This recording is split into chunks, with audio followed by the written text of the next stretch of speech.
G'day, it is Coach and Strength Hammer, and it is, as you can see above, Warhammer Fest. So thanks for joining the live stream broadcast for anyone, or the watch party, as we'll call it, Chuck. But we'll get into just like the little ticks first to say that if you're new to a watch party, know that we will have the Twitch stream happening simultaneously. So the way we'll kind of work today is Chuck and I are going to talk about the stream, and you as well in the chat. Feel free to bring up your comments, and we'll talk about like what we've seen and what we're expecting. It's great to see so many people. Like, hey, Twitch chair Terry, and I'll acknowledge the chat in a minute. But basically, we'll have the stream. They've just finished the 40K. There was a round of streaming just happening with 40K. In about 12 minutes from now, we expect the AOS stream to kick off. So there'll be a bunch of reveals. We do know that they did put a little teaser out there, Chuck. We'll talk about it in a second, but there's a little teaser, an hour to go. What is this and what do we see? We'll make some predictions in a minute. When you look at the schedule, there's a break for about 40 minutes to an hour. So Chuck and I will talk Old World. We'll talk about what we saw in Age of Sigmar. And then, about an hour after the AOS reveals, there will be Old World and Heresy. Old World and Heresy. So they've done 40K already this time yesterday. They did Underworlds. They did Warcry. They did Middle-earth. Yeah, they had the one diorama. That was amazing, honestly. So while I go and quickly look at the chat and I acknowledge some people, for anyone who doesn't know who Strength Hammer is, who are you? Introduce yourself, and we'll talk about why you're here. Hello, everybody. I'm Chuck, Strength Hammer. So, I mean, I've been friends with Coach for quite a while now. Gotten a game in with him, luckily, at an Adepticon once. But I'm here because, I'm trying to think how to run down my history, Coach. I apologize. But, I've done a lot with the Age of Sigmar community over the years. I was blessed to have earned a Warhammer hero accommodation as well. But I'm also a big fan of the old world. I never stayed and got stuck there. I went to Sigmar as soon as it came over, but then I, refound my love of that old setting recently with some friends over these past maybe year or so. So, it's all Warhammer. It's all great. So I'm very knowledgeable on the old world as well as Sigmar. So I think Coach found a perfect. He says, "Well, here's someone that can talk about both things with love and joy." So I think that's why he brought me on, despite the fact that I don't have the best streaming setup. I'm more of just do podcasts, so I don't need the best video. But I do a podcast. Strength Hammer podcast. It's on YouTube, Spotify, everywhere. It's usually just talking with my mates about what we're doing, some interesting topics here and there, event coverage. We wanted to feel like you're part of the community that I have here. So that's kind of the talking point of it. If you want hard hitting battle tome review, you better stick here with Coach. But let's see if I keep doing them. To be honest, with all the leaks happening, I'm questioning my sanity and if we actually keep doing it. But that was longer than I expected. I appreciate you, Chuck. But so many great people in the chat. Thanks for tuning in. Like I mentioned earlier, we will have the broadcast up. So when Games Workshop is doing a reveal and they show off some things, we'll shut up and let the video play. And then as they kind of do their already, when they start talking about it, usually what happens is they'll do like a reveal, 10 minutes of yabbering, then they'll do a reveal, another 10 minutes of yabbering. We'll talk about what we see. You can let us know. Has there been any reveals yet? So if you're asking for Age of Sigmar, no Age of Sigmar reveals just yet. There has been 40K. There has been Warcry. There has been Underworld. There has been Middle-earth. We are still to have Age of Sigmar, which is due to kick off in about 8 minutes. And then we will have an hour break. We'll talking. We'll see how we go. And then at 2 p.m. UK time, they'll have Heresy / Old World, which is exciting, Chuck, because this is the first time we've had the Old World actually as a preview. We've had a bunch of articles going back to like 2019, but we've never had a preview. Right. So, this being the 40th year, so I'm expecting to get a little bit more substantial preview out of this myself. And that said, I'm also excited a little bit for this Horus Heresy one, as long as it's not another tank, because I also play 40k in Horus Heresy. Actually, I'm excited to have the Lion on my desk back there. Not that you can see him, but I have a feeling it'll probably be a Horus Heresy tank, and then we're going to get hopefully see some actual models. That I think two things I would like to see from this reveal show. Not necessarily a date, but when can we expect it to release? And let me see a model. I want to see one single built and painted model. Something old world model. Old world, yeah, old world. Something new. I know we're gonna get re-releases, and that's fine with me. It doesn't bother me. I still have love for those old sculpts. I know they can knock it out of the park, whatever they try new. So I want to see one thing new. Maybe a hero. Let's hold the old world conversation. We're going to have an hour gap between AOS to old world, so we got a lot of time to talk. But it kind of what I wanted to talk about is Age of Sigmar. 7 minutes to go when we should expect our Age of Sigmar reveal, and Games Workshop posted this image for anyone who didn't get a chance to see it. So we've got at least 3 reveals. Who knows how many they're actually going to show us, where they're going to show us a roadmap like they did with Walker, I think it was. Maybe reveal some of the extra books that we don't know. We know stuff is coming, but with a bit of mystery tome. But what do we think these are? What on earth is going on here? Well, from the center image, I can clearly see that we're still dealing with destruction on some level. You nailed that, I think. A little bit earlier, this clearly is an orc of some kind, or an orc, some type of orc, green skin. that middle one is screaming to me Iron Jaws. That middle one screams to me Iron Jaws. I don't know if other people are seeing that, but for me, I'm seeing those jagged orc weapons. I'm seeing the spiky shoulders. I'm seeing orc now. Yeah, those giant traps you can see. Yeah, but I'm also seeing is that like a bow and arrow, or maybe like a crossbow quiver? Like, is that what I'm seeing? Am I seeing like maybe some Iron Jaw ranged attack going on? I can't. It almost looks like it's chains though, from the shape of it, a little jagged. But I can also see how it could be like a really thick, and I could see orcs trying to shoot a bow with chains not working too. So I mean, I think it's like to me, I'm screaming that's some sort of crazy beast, and that's a saddle he's chained to, just like the Maw Crusher. It's just he's just there for the ride. I'm absolutely vibing the orc. That one to me, I'm going to put my line in the sand. That is orc. By the way, shout out to Haldor. Thank you so much for joining up on YouTube, members. Much appreciated. Your name is going to get a whole workout this week. I've got four shows I'm recording, like literally back to back this week. So you're going to get your money's worth on that one. But the other two, what is going on with the other two? So I want to focus on the one on the left now, because I have ideas on the right, but left, I can't tell what that is, because I see, is that hair? Is that rocks? Is this some sort of like a battle mage of some level? Like a new, maybe like a new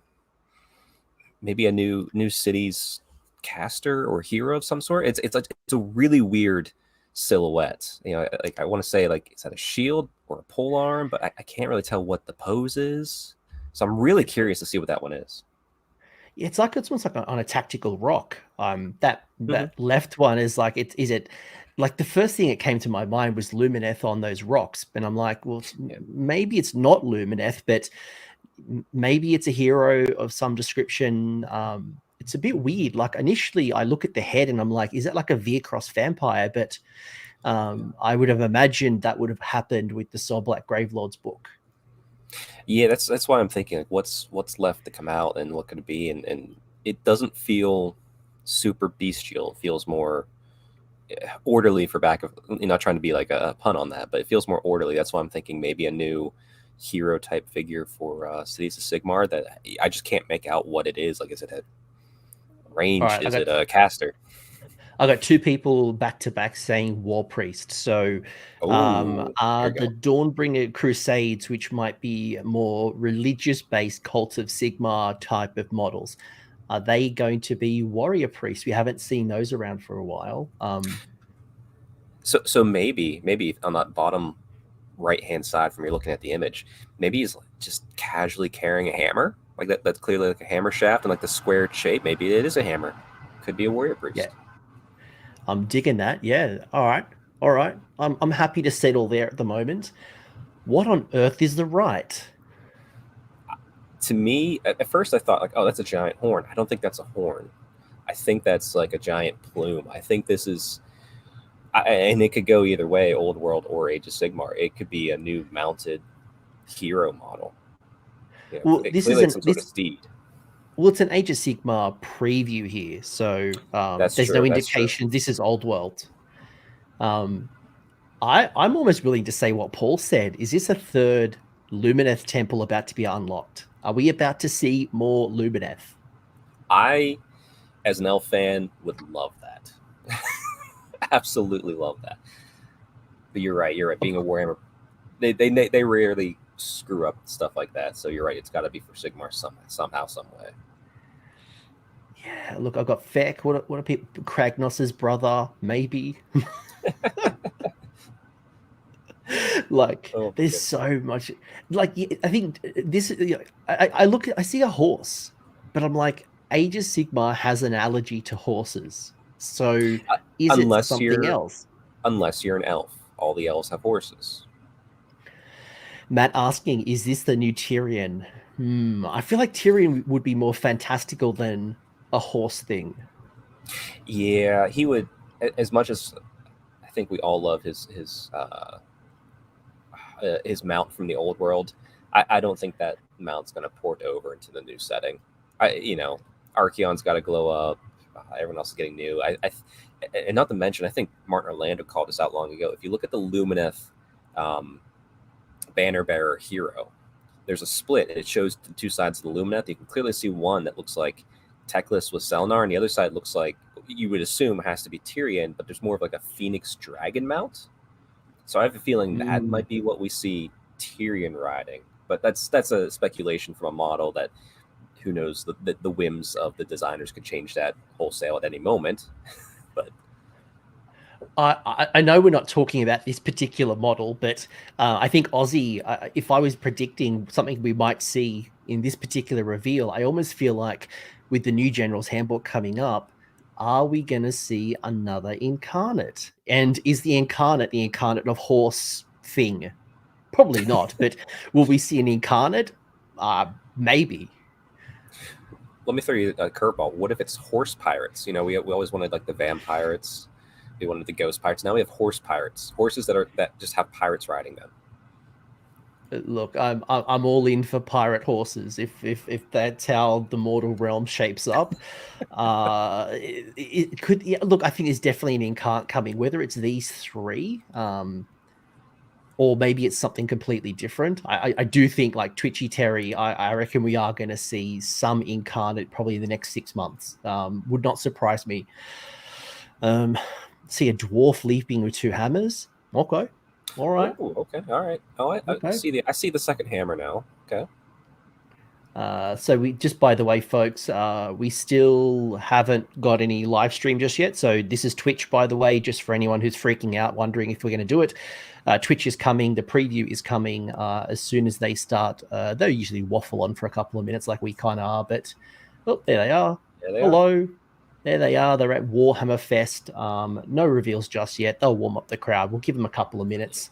Any final thoughts on what we expect this to be? I think pirates, people see that. Incarnates. Maybe the question I know Matt's not asking this direct question, but we've seen. Sorry, I was just quickly checking the stream. Nothing's happened yet. So we've seen a Monster General's Handbook. We have seen a Troop-based General's Handbook. We have seen a Galatian Champion General's Handbook. are we about to see a cavalry base, and maybe some of these things are the new cavalry meta that's coming? That would be interesting lever to pull, because they're not afraid to pull a lever where not every army has it. We've clearly seen, so it's possible. They are, yeah. So this is the Twitch stream, folks. So for Grombrindle, yeah, maybe Grombrindle's coming. Maybe Grombrindle's going to be there. Please. Was that a Kurnoth? I didn't see the Kurnoth. We'll find out soon, right? All right, there you go. They're warming up the crowd. So our host is Eddie Eccles, and we have Alex. So they're doing all right at the moment. You're an orc at heart. I really like orcs. All right, nothing. They're just talking smack. So this is Sigmar coming back on a steed. Okay. All right. So we've got a whole bunch of predictions, and I will be fast. Yeah. So let me pause for a sec. Grab a flask of Gyronite wine and join in telling the tales of our people. For in the morning, we ride to war, and we ride for vengeance!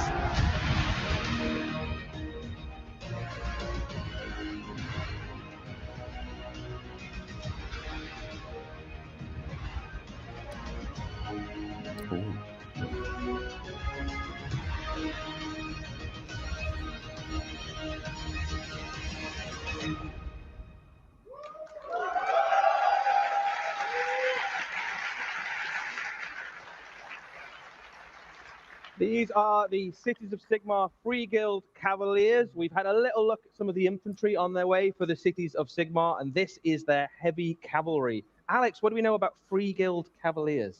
Well, these guys are fantastic. Sorry, a little bit of noise from outside. So you can see they're aesthetically very similar to each other. So heavy knights, cavalry, armor, that kind of thing.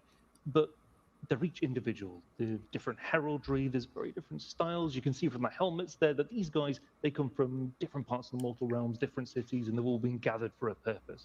With the Dawnbringer Crusades going out ever further, a heavy cavalry element is ideal. Okay. Yeah, so each one of these is incredibly detailed. There's loads of really nice heraldry on them. One thing that's really nice is there's lots of nice flat surfaces on there as well. So you could certainly paint them very quickly if you wanted to, and just have a nice unified force. But if you wanted to kind of go to town on them, you could absolutely have each one with very personalized heraldry, a little bit like you've got there, with some unifying colors to kind of hold them all together. So there's that kind of idea of nobility, and kind of each one might be like an individual duke or a fiefdom or something like that. So kind of riffing off that kind of ancient medieval knight aesthetic a little bit. So we've got a little bit of a Bretonia / Sigmar coming together in a fantastical update. What are you seeing, Chuck? One, the helms on those front three. So clearly that center hero or sergeant possibly, but I love that there's the Bretonian concept helms where they have like a creature or some symbol on top. But then I look in the back, and those two seem much more Sigmar focused, like from the old Empire days, because like the hammer, the shield. But most importantly, what I'm excited about, you see like the little triangle heraldry on all of these. That's super flat. Are we finally getting Cities of Sigmar transfers, please? Because I've tried to do the Anvil Guard freehand, and it's tough. It is tough. So if they just make those regular in the boxes now, that would be amazing. I would definitely guess those flat surfaces look like transfer surfaces, so they don't look embossed at all. And yep, love it. I was about to make that call out. And you can see that there's a little bit of homage there to some of the. I was going to say during COVID, I was painting up 37 of these Empire Knights. So I was playing a little bit of 6th edition fantasy battles, and definitely feel that. And if you know the Metal Knights, used to have like Knights of the Blazing Sun. You used to have the Panther Knights. You had all these different types of knights. Right Sun Guard. So, yep. So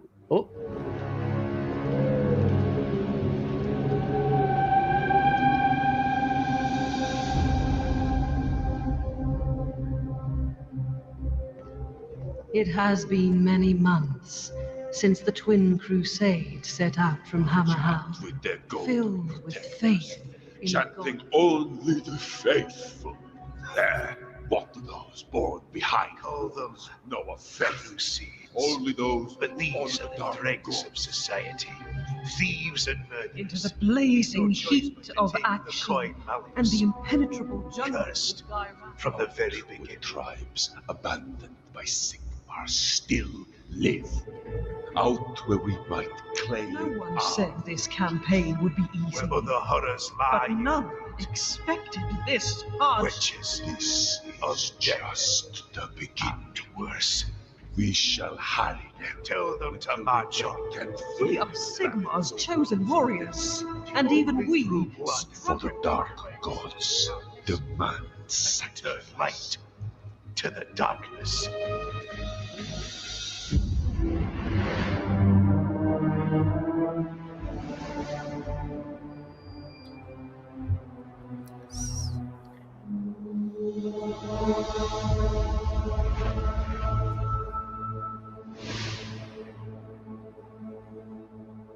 So we have our next Broken Realm style So- Arcs of Omen. Dawnbringers. Heck yes. Dawnbringers is. Oh, have a round of applause. Why not? Why not? Stormbringers is the next major narrative for Warhammer Age of Sigmar. This is a story that chronicles two huge crusades that are setting out from the twin city of Hammerhal, one into the realm of fire, one into the realm of life. A huge new narrative that will cover all the grand alliances and loads of different factions. One of the things that we can tell you about it is that it effectively is about these two massive crusades. One of them into Gyron. One of the crusades will succeed. One of the crusades will fail, but you don't know which one's which as we start off. So you can kind of follow along. You can join in with the campaign and the narrative. You can kind of root for your chosen crusade, but one of them will effectively meet a horrible demise, and one of them will succeed. Alex, anything more you want to tell us about this? Just one little thing. Yeah. Going back to that picture, art in these books is phenomenal, and the Hammerhall Gyro there, absolutely beautiful. It's the breadbasket of the mortal realms, as it were, and you can see the realm gate there. So if any of you have watched Black Talon, or you're lucky enough to go to the cinema night tonight and you're going to see Black Talon, Okay. there's a lot more beautiful art that's in that of Hammerhall Gyro as well. Yeah, I think one of the things that's important to say about Dawnbringers is that we haven't really had the chance to tell this story until the Cities of Sigmar release happened, because almost the main narrative of Age of Sigmar in this edition is this idea of these huge crusades setting out, and the bulk of the crusades is made up of mortal troopers, humans for the most part. So now that we've got this faction, they can actually play this huge role in the narrative, which they've always been implied, but we've never been able to explore before. Yeah. A little bit more cool new art for you. So there's some hints of some of the places All right. and peoples we might see. So what are we seeing here, Chuck? So is this just a campaign book? Is it a narrative focus, or do we think? Harbringers. It will be a multiple book series. I think it's going to set up the story going into the next year. Clearly based upon the way the sales structure has been, we should see a new edition next. Ooh, new minis. See new edition next July, maybe next year. So maybe this is what carries us through and sets up the next giant. Geez, there's no downtime here. They're going and.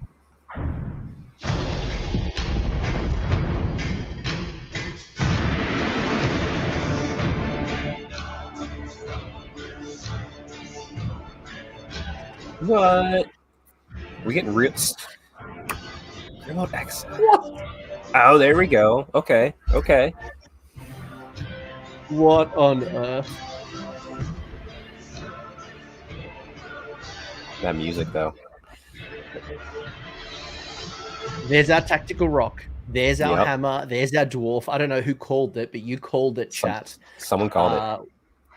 We have Grimhold Exiled. A new character for Fire Slayers. This is a Grimhold Exile. Alex, what do we know about Grimhold Exile? Yeah, so Fire Slayers are naturally hardy. You kind of have to be to run around wearing so little. And the Grimhold Exiles basically take this to a whole new level. These guys are the last survivors of their holds. So in the era of the beast with rampaging Aurochs and great herds destroying everything, this is becoming more and more common. So these guys, having endured the fall of their hold, they've taken it upon themselves to wield the sacred flame of that hold and strike out in search of vengeance. And one of the things that often happens when these guys do is they basically encourage other fire slayers to gather around them and join them on their little crusade. Very cool, very cool. Okay. The first Dawnbringer book will actually be accompanied by new characters for all 4 of the Grand Alliances. So let's have a look at the next one now. This is like a malign portent. Yes. Harbinger of Decay. It's a Harbinger of Decay. Heck yeah.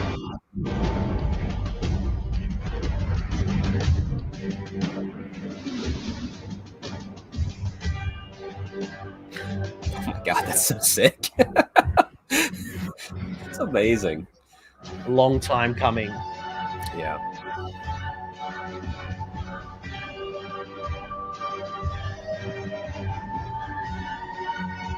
Wow. Oh, look at that. Nurgle symbol on the horse. Oh my gosh, everything. Always surprised me this model was still resin or metal. Like It was a great model. It's one of the ones that lasted for quite some time.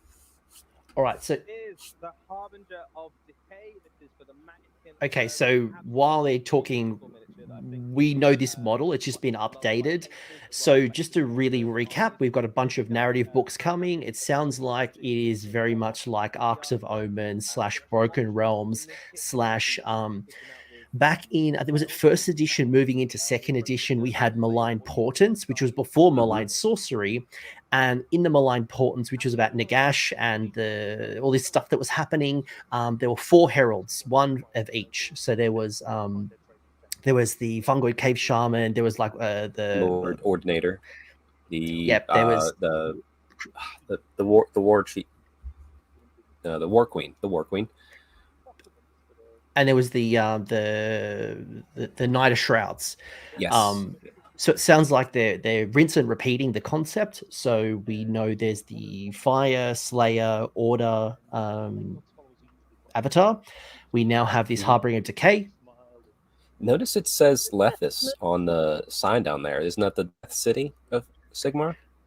Lethis was one of the cities. It was the IDK version of Cities of Sigmar. So if you looked at so when you look at the new cities, there's a Lethis icon. So I'm sure we'll find out more about the different cities. So we know Hammerhall's going to be there. Is it multi-part Stark? Right. Okay. So that's Order and. I'd be surprised. Okay, here comes the next heralds. That's a Squeak. Come on, Squeak. That's a Squeak. My Squeak sense of tingling.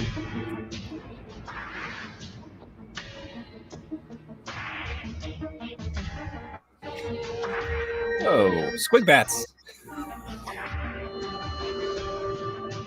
Rabble Rouser. Oh my god, that is the best name. Oh my goodness.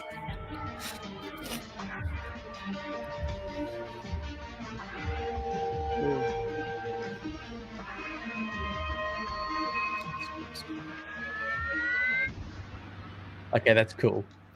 All right. The Squig Skull helmet, the Squig Bats, that name. Oh, that's just everything. If you're a Gits person, that's you through and through. This is a Rabble Rouser for Gloomspite Gits. This guy is accompanied by some Bat Squigs, which Love were it. a hit when they came out with Warhammer Underworlds. So you can imagine these little squigs clinging to the underside of caves and things. And a Rabble Rouser's job basically is to kind of fire up the crowd of I'm ready. forces of destruction. I'm ready. I've got my Git circle. I'm ready. 3D print that giant Squig crown now. Well, you got the Loon King it's crown. there. You're better. With that giant squid skull on him. Yeah, anyone looking for cosplay next year? All right, that's very cool. This is very cool. So we've got Yeah, that's absolutely stunning. Like all these models have just been hit after hit. Like, and we're getting a narrative campaign book. My mind's already working on the narrative campaign, and these models keep blowing me away. Holy cow! I am. What are you hoping for from Death? I think I'm hoping Feck. I'm hoping it's Feck, and I hope Feck has a big part in the Dead. I kind of want to see OBR. I just don't want to see Night Haunt, please. I don't want to see Night Haunt. You can give me a vampire, you can give me an OBR, you can give me a Feck, but please no Night Haunt. Yeah, we already had a Night Haunt. Yeah. we already had a Nighthaunt Herald, though we did also have a Squeak, a Gitz Herald too. So I can't be selfish. All right, so we've seen 3 of the grand All right, here lines. comes the Let's have a look at fourth. What Death have brought along? Come on, come on. That looks like fact.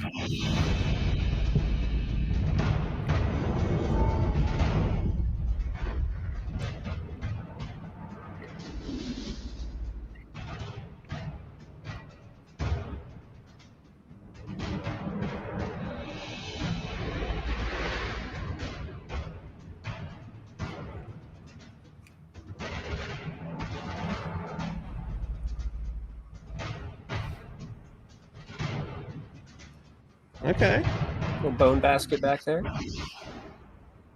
wasn't expecting that. That's. I will say I'm really enjoying between this and was it Warcry or Underworlds? Herald, a new character for the Flesh Eater Force. Flesh Eater Force are getting some good love this I was going to say this weekend there's been some really good love for Feck. I am enjoying that they are bringing in a bit more of nature and its armor and hair, and I'm loving them more than just these bold ghouls. Yeah, this is the most civilized flesh eater courts we've seen. So, like, what do they imagine this character looks like? He must be like to the nines, like second hand of the king type thing, you know? Well, so they're saying that the marrowed. All right, so what they're saying is the marrowed scroll herald goes town to town. He believes it so much that even if you're just within his presence and hearing what he says, you start to believe it too. So those who are particularly weak-willed. So it sounds like this guy's a preacher, or she. I don't really know the sex of this model, but it sounds like they are preachers preaching the word. Do you think could they be a priest for Feck? Potentially, I'm thinking on the rules side. So one thing to say about all of these characters is that in Dawnbringers, there'll be new regiments of renown for every Grand Alliance. Regiment of renown is effectively like an allied formation that you can put into your Age of Sigmar armies. There will be a regiment of renown for each of these characters. So if you have a Flesh Eater Quartz army, you can definitely just take the model and put it into your Flesh Eater Quartz army. If you have a different Death army, Chaos army, Destruction army, Order army, you can add these regiments of renown into that force. So you can have a look at exactly what's in those boxes. So if we start off with Chaos and Order forces, we've got the Shudderhood for Forces of Chaos, led by our new Harbinger, and the Flame Bearers. Anything you want to say about these guys? Yeah, so you can see that it's Fulgoth's Shudderhood and Fury's Flame Bearers. So these. All right, so it sounds like they might not be necessarily independent characters, or at least they'll be coming out as a launch box. Yeah, I did like, because my thing was, as soon as they said regiments of renown, I was like, oh, I just did a Fire Slayer's army. I'd love to have that character in there. But it seems like the character can be separate, but the regiment of renown, because I'm assuming the regiments of renown will continue to be, you can't bring them with the actual army, because rules probably get, I mean, unless they change that, who knows, but. A few more things to tell you about what's going on with Dawnbringers for fans of the lore of Age of Sigmar in particular. All right, so, lore. Two important things are the Path to Glory rules for Warhammer Age of Sigmar, which are the main kind of way that you engage with the gaming element, I suppose, of Dawnbringers. They will be made available free online. So if you want to play Path to Glory, you don't need your big core book anymore. There'll be a free download to access them. And there will also be brand new fiction for Warhammer Age of Sigmar. So if you want to kind of read some stories and follow along what's going on in the narrative, you absolutely can. So this is a really big narrative moment, I suppose, for the Mortal Realms and for Age of Sigmar. So we're going to give you loads of ways, whether you want to enjoy it through gaming or you want to kind of enjoy the lore, basically, and read along it. That's it. And just to say, the rules for those boxes are in. Okay. This book. Great. Okay. Cool. So I think we hinted a little bit that we might have some Oh, stuff. is it More. Let's look. Oh. So with the second of the Dawnbringer books, has quite a kind of destruction-y feel. There's some quite cool stuff coming along with that book. But let's have a look at what might be my favorite model of the year. Jeez, they're smashing this out. So Sigmar fans reading well.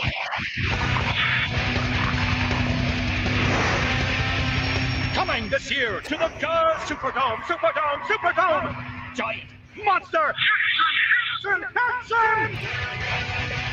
See the Maw Grunter take on everyone! Everyone! Everyone! If you miss this, you better be dead! And if you're dead, get Nikos to reanimate your soul! Soul!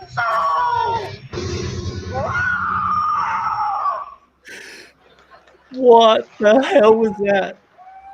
What the hell is that? I hope Scooter Walters is watching this, or I hope everyone tags him right now and sends him that picture, because holy cow. This is an It's a Iron Jaws. More grunter. A more grunter. More So grunter. we finally have a hero-based gore grunter. This is an Iron Jaws more grunter. It's That's for those sick. You don't need to bring the Maw Crusher now. You can bring this bad boy, I bet this one, clearly it's going to unlock Battle Line for all the boars. I want something even That's brutaler, sick. even That's more. it's funny actually. I've played I a want couple of armies massive, lately massive where charge into the middle. they have run a lot of pigs, but it's always felt weird because you can't run a pig hero. Now we have. This is great. Yep. This is cool. That fills a need I didn't know the army had until they showed it. I'm like, oh, yeah, absolutely. And that ad was wonderful. You're right. Robert, that was absolutely great.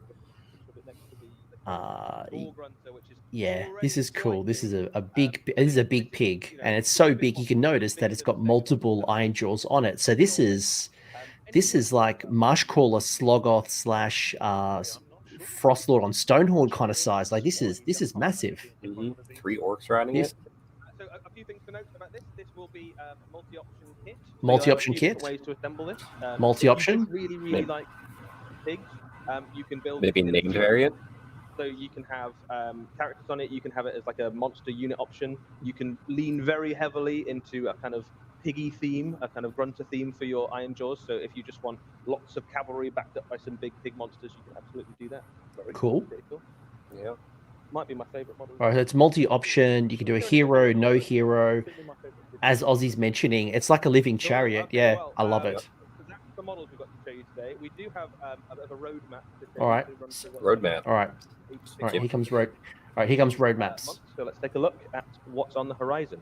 So there we go. So as we know, we have Seraphon Battle Tome has come out in its special edition in the last week or so.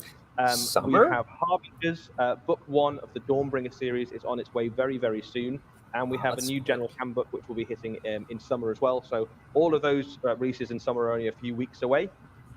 In autumn, we have the much anticipated Cities of Sigmar Battle Tome will be landing with us, along with all the models we've seen and a whole bunch of new ones that we're going to share with you over the coming months. Cool. We've got book 2 of Dawnbringers, which will have a very heavy destruction theme as the Twin-Tailed Crusades kind of hit some Iron Jaws obstacles as they go along. And book 3, which is yet to be confirmed.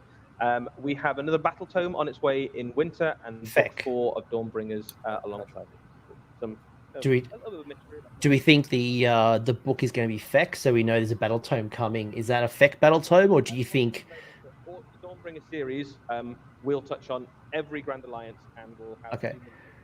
I can't see why it wouldn't. It's the last one after Cities, correct? Yes, so my only thought is that it could be things on their way. So thank you for joining us. all right. If you are in the auditorium, All right. So I'll keep this up just in case. Oh, they've cut the stream. Holy shite. Okay. So that they're is the they're stream. in and out. My goodness. Holy shite. So normally they waffle on and it's like preview, talk, preview, talk. They were being paid by the minute. They were in and out.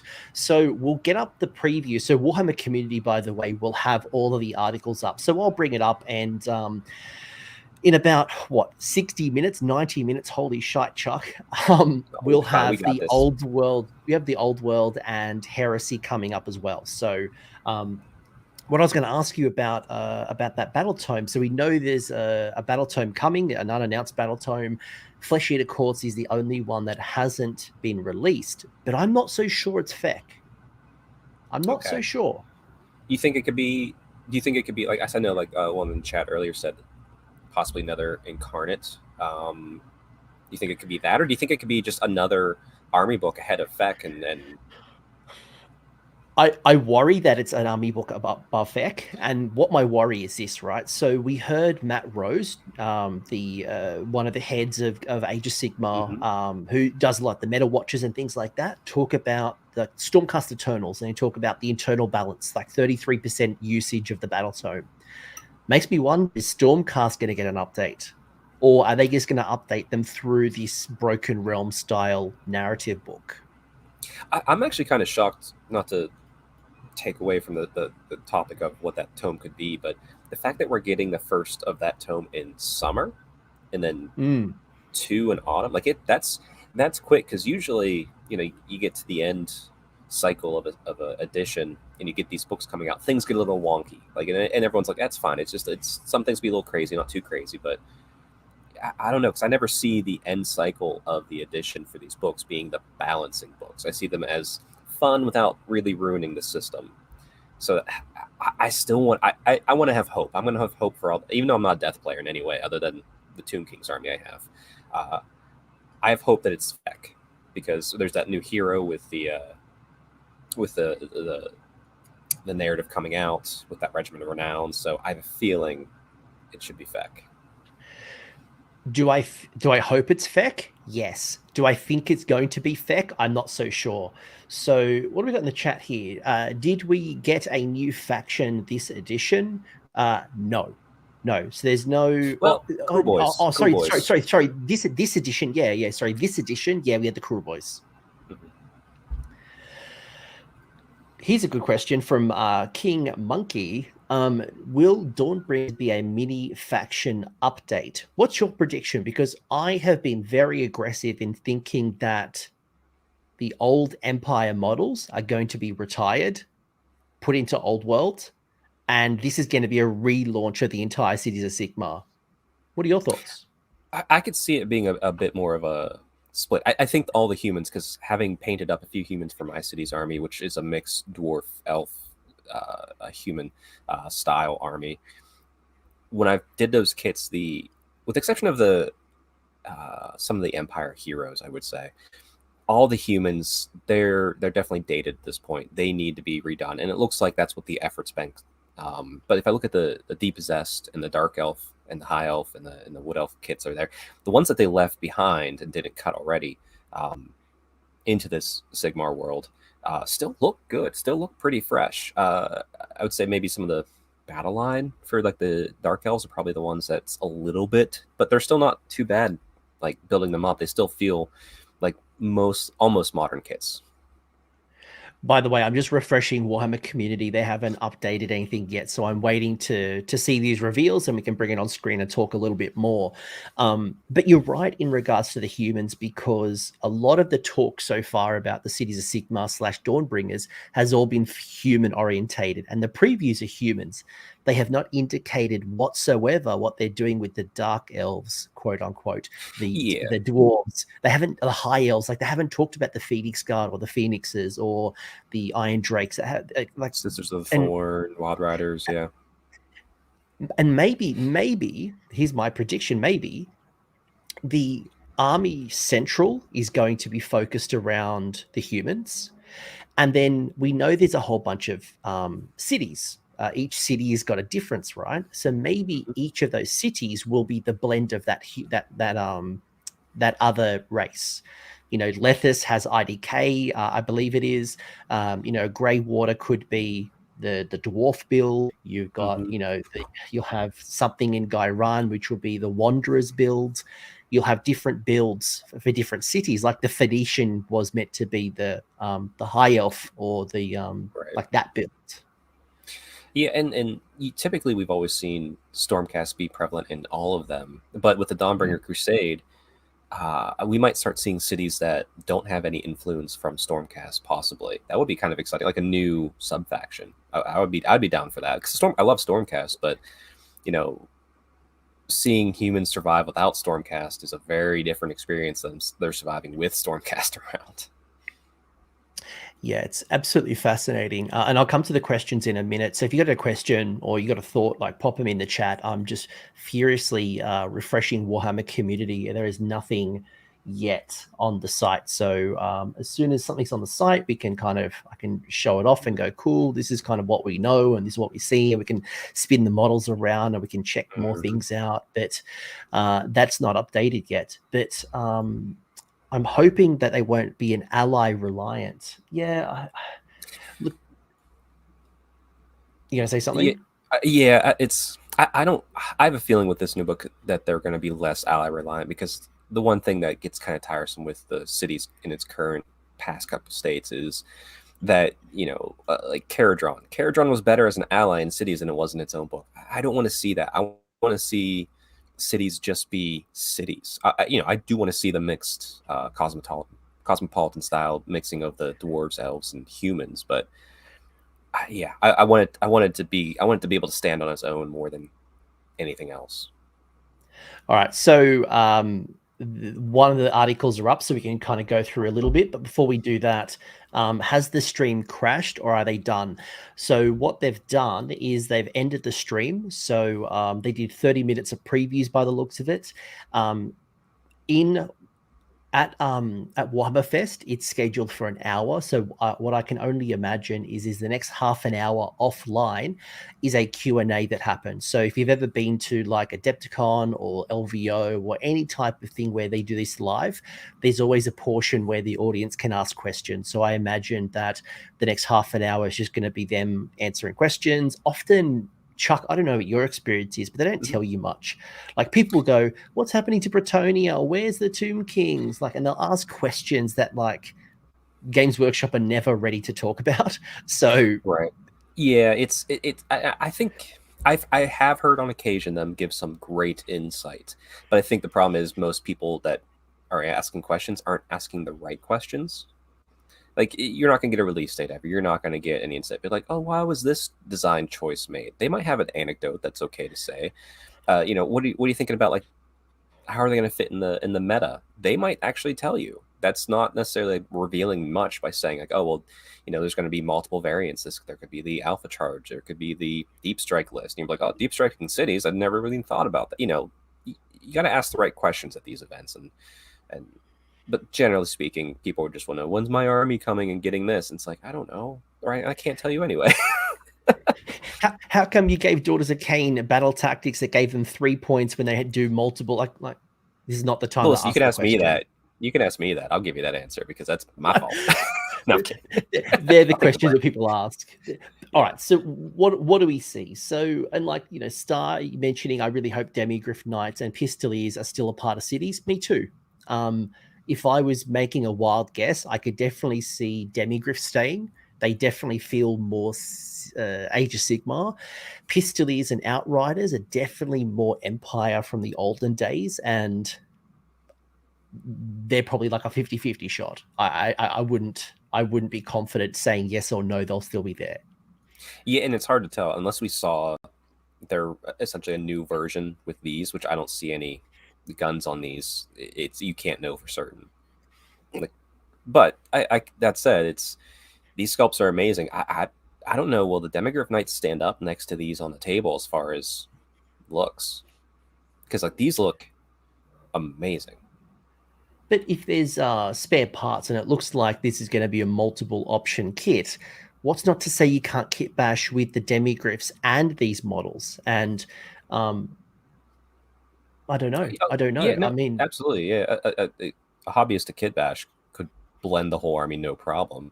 But I'm trying to get my Games Workshop marketing hat on, and how do they want to present things? But also, if you are keeping, because we haven't seen updates for the dwarves or depossessed and elves. And I'm sorry, I keep saying dwarves. I know it's just say Dwarden right now, but my habits are getting mixed up. But that's all right.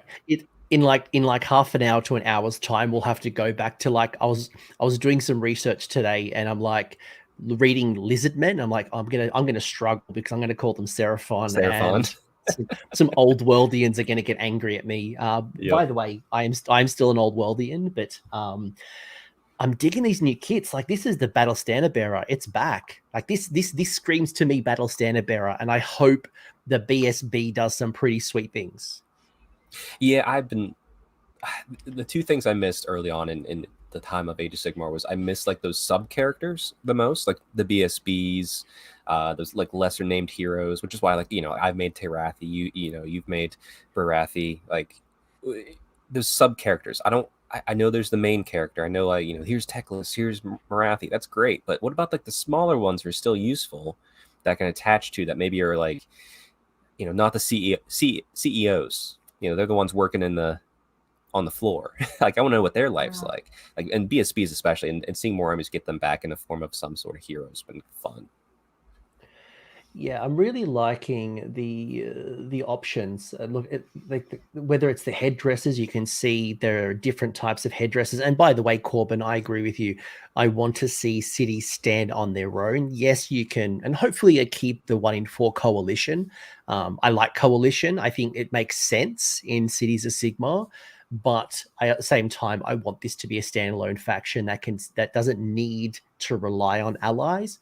But if you're someone who's got a narrative and who wants to tap into the living city, and you want to bring a Lariel in with your people, or you want to bring in Kurnoth Hunters or Tree Lords, or you want to bring in something from Anvil Guard that's now Hakuron, or if you want to bring on something from the cities, I love the idea of being able to mesh multiple armies, but in a very restricted way, because at least from gameplay, it can blow out pretty easy, as we've seen in Living Cities, and that kind of had to be nerfed a couple of times. Yeah, now I want to know the size of these horses. Like how I mean, we saw it compared to the old Empire, but I want to see like a scale of this next to like a Lumineth horse. Like, are these the Clydesdales compared to like just like the standard riding ponies? Like, how big are these? I mean, it's heavy armor, heavy knight on back. I feel like these got to be some beefy models. Yeah, I'm getting the feel that these are not your traditional 28 mil. If you put them side by side to your Outriders, your Pistoliers, or even your old Empire Knights, I think these are gonna there'll be scale creep. Definitely feel more Sigmar-y.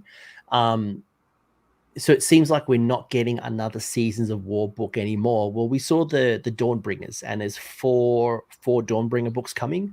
Mm-hmm. So I can only imagine, and Chuck and I don't know just yet, but we can only imagine that when they call it narrative, it doesn't mean it's for open play only. There will be match play elements. Now, whether we adopt them like we didn't do with Thondia, because we ignored Thondia.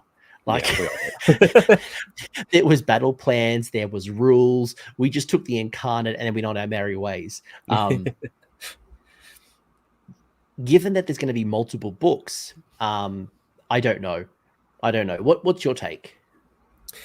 I mean, clearly, I bet the first place we'll see the rules for those new heroes we saw will be in those books. I could see some, especially as this leads up to the new Cities of Sigmar book.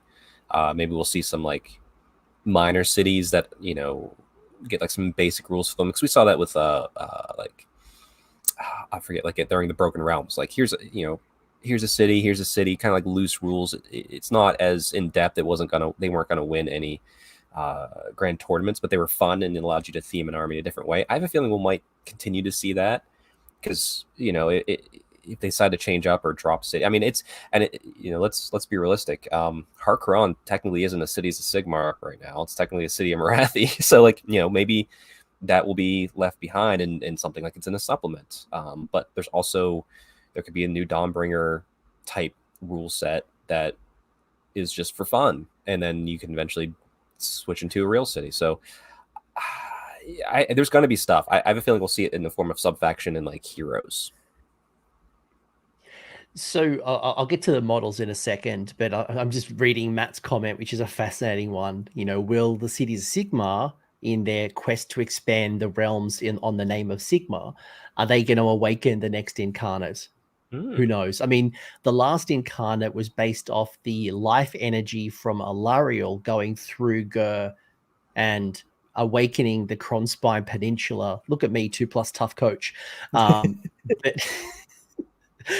who knows what's going to happen? I guess that's the beautiful thing about this, because if you think about Broken Realms, it introduced a bunch of new models. It introduced like Sinessa and Dexessa from Slanesh. There was a whole bunch of new kits. It introduced Settlers Gain, which was a new Lumineth Cities of Sigmar. It updated a bunch of war scrolls. It introduced Kragnos. So when it says narrative, it doesn't just mean like a Black Library storybook. There will be impacts into Age of Sigmar, but who knows what it's going to be. Thanks, Kink Monkey, by the way. I'll check it out in a minute. It looks like the Nurgle article is up. Nice. And it very well could be too that I like the thought that they fail something or screw something up and awaken another incarnate. They could just put an incarnate into this book. It's going to be 3 pages to do that. We don't need another, I guess, season of war to have a new incarnate. They could slip it wherever, whenever they want. They could drop a PDF on the site right now and sell the model if they had it. If that's what they want to do. So anything's possible within those books. Yeah, I'm really digging these as someone who loves their knights and who's been craving for knights to come back. For someone who has a whole bunch of Knights of Blazing Sun, White Wolf, all the knights from the olden days, I'm mostly digging this. And it looks like there's a whole. I'm going to be asking everyone for their spare bits. I can see it now. I'm going to be. I don't know what I'm going to build, but I can see I'm going to be bits harvesting like there's no tomorrow. Did we? That one on the left, or these two, the pictures you just had up, I don't think they did. They show those? Yeah, those look like they weren't shown on the preview. They look. No, I don't think I saw. No. Maybe is that. No. No. The one on the one on the right is the sergeant or hero we saw, but like that one right there, that's different, and that's like that I'm feeling warrior priest off that guy for sure, like influence. Yeah, that definitely reminds me of my barded warrior priest. So I'm feeling that. I'm feeling that. Look, I hope they keep the 1 in 4 because Tempest Eye can be the KO force, and it kind of goes back to having a city that can work with all the other different Grand Alliances, and Tempest Eye definitely is the one that kind of fits there. Matt, I'm so glad you asked me this question because anyone who watched the last preview saw my anger, my disappointment, my frustration, and my hatred and vile that was coming out of my mouth about those man-at-arm looking cities. I hated them. I like these. Yeah, you got me back. Yep. You're spot on with that opinion too. These are stellar. Those men-at-arms exist. Look, the other models, like I love my pantaloons. I love my feathers in my hat. And if I wanted Bretonia, I'd play Bretonia. But these have got my attention. These knights have my attention, and I can't wait to explore the kits.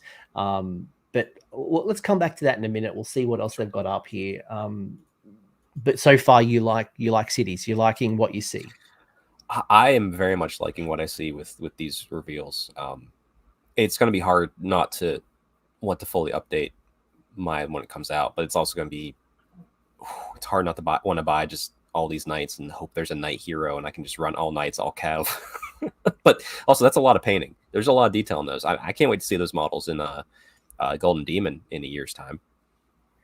Yeah, they look super frustrating. They look sorry, not frustrating details. I'm thinking of my frustration trying to wait for Warcom to update in my my futuristic country. And once again, I want to shout out too. It looks like, because of all those diamond patterns, it looks like we're going to get transfer sheets for the new city symbols, which I am all for, and I've been wanting for a while. Like more transfer sheets in Sigmar, please.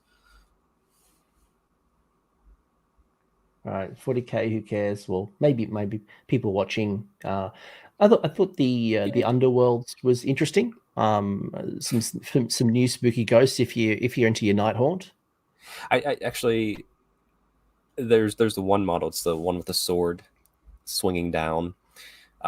There's a specific pose on it, and it gave me a good hearty chuckle. Because it looks like he's golfing, and looks like the spirits are saying, "You're gonna miss. You're gonna shank it." It's that one. Yeah, that one. Yeah, he's trying to tee up his drive, and it's his buddies going you're gonna choke. You're gonna miss it.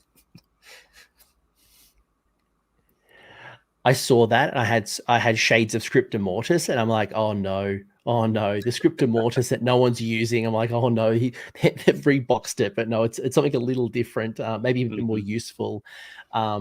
What is it? Deleted all Anvil Guard flesh, and yep. I mean, technically in the lore there is no more Amberguard. It is Harkuron. Marathi seized it and upset Sigmar a little bit, but now they're back being friends. Yep. Needs a spooky mic drop. Yeah, look, I think there's some cool Nighthaunt. If you're into the Nighthaunt, I think for me, this particular box, this Warcry box, look, I've got enough Stormcast. Stormcast is cool. I dig Stormcast, but for me, the Flesh Eater Courts, and it kind of goes back to what we were saying earlier about them being more than just like these nakedy ghouls. Like I love this, and you got these what they think are doggos, or they're like, what is this? Just random ghoul baboons, which, I mean, that'd be nightmarish to see coming at you ever. And yeah, Matt, you're right. There are alternative builds in the cities kit. So yeah, I mean the helmets were gorgeous. If I go back to the cities kit, where was it? I hope it should be easy with those kits to mix and match the heraldry however you want. Like this helmet with this armor, with this weapon, with this, you know, even like the backs of the horses look like they have like their own like heraldry type things. Like the one there in the center, like, you know, it has a back heraldry thing. I don't know what to call that. I'm not sure what that proper name would be, but it's holding the skull and, you know, just cool. It makes me wonder. Yeah, it makes me wonder if these are different unit types, and there's going to be like 4 or 5 or 3 different types of these like knights. I'm going to quote them as knights, but who knows what they're going to be? Or are there multiple? Because one of the problems I've had with cities is that the only thing that separates the different cities has been a paint scheme. Right. But what about the different parts that would allow you to create an army from Gairan, Akshi, Hammerhall, from the different cities or the different realms, and having kits that have multiple spare parts that allows you to have a Shaish or a Shimon or whatever? That brings cities to life for me. Yeah, especially too, it's a continued miss with. Now, Stormcast isn't as... They tried it for a little bit, didn't work, but just upgrade kits. Like, okay, you're playing... You don't have to use them. You can just use the paint scheme, but I want to really Gairan up my models. I don't want to have to buy Sylvaneth kits to do that. Well, here's an upgrade kit. Yeah, I'd be all for that.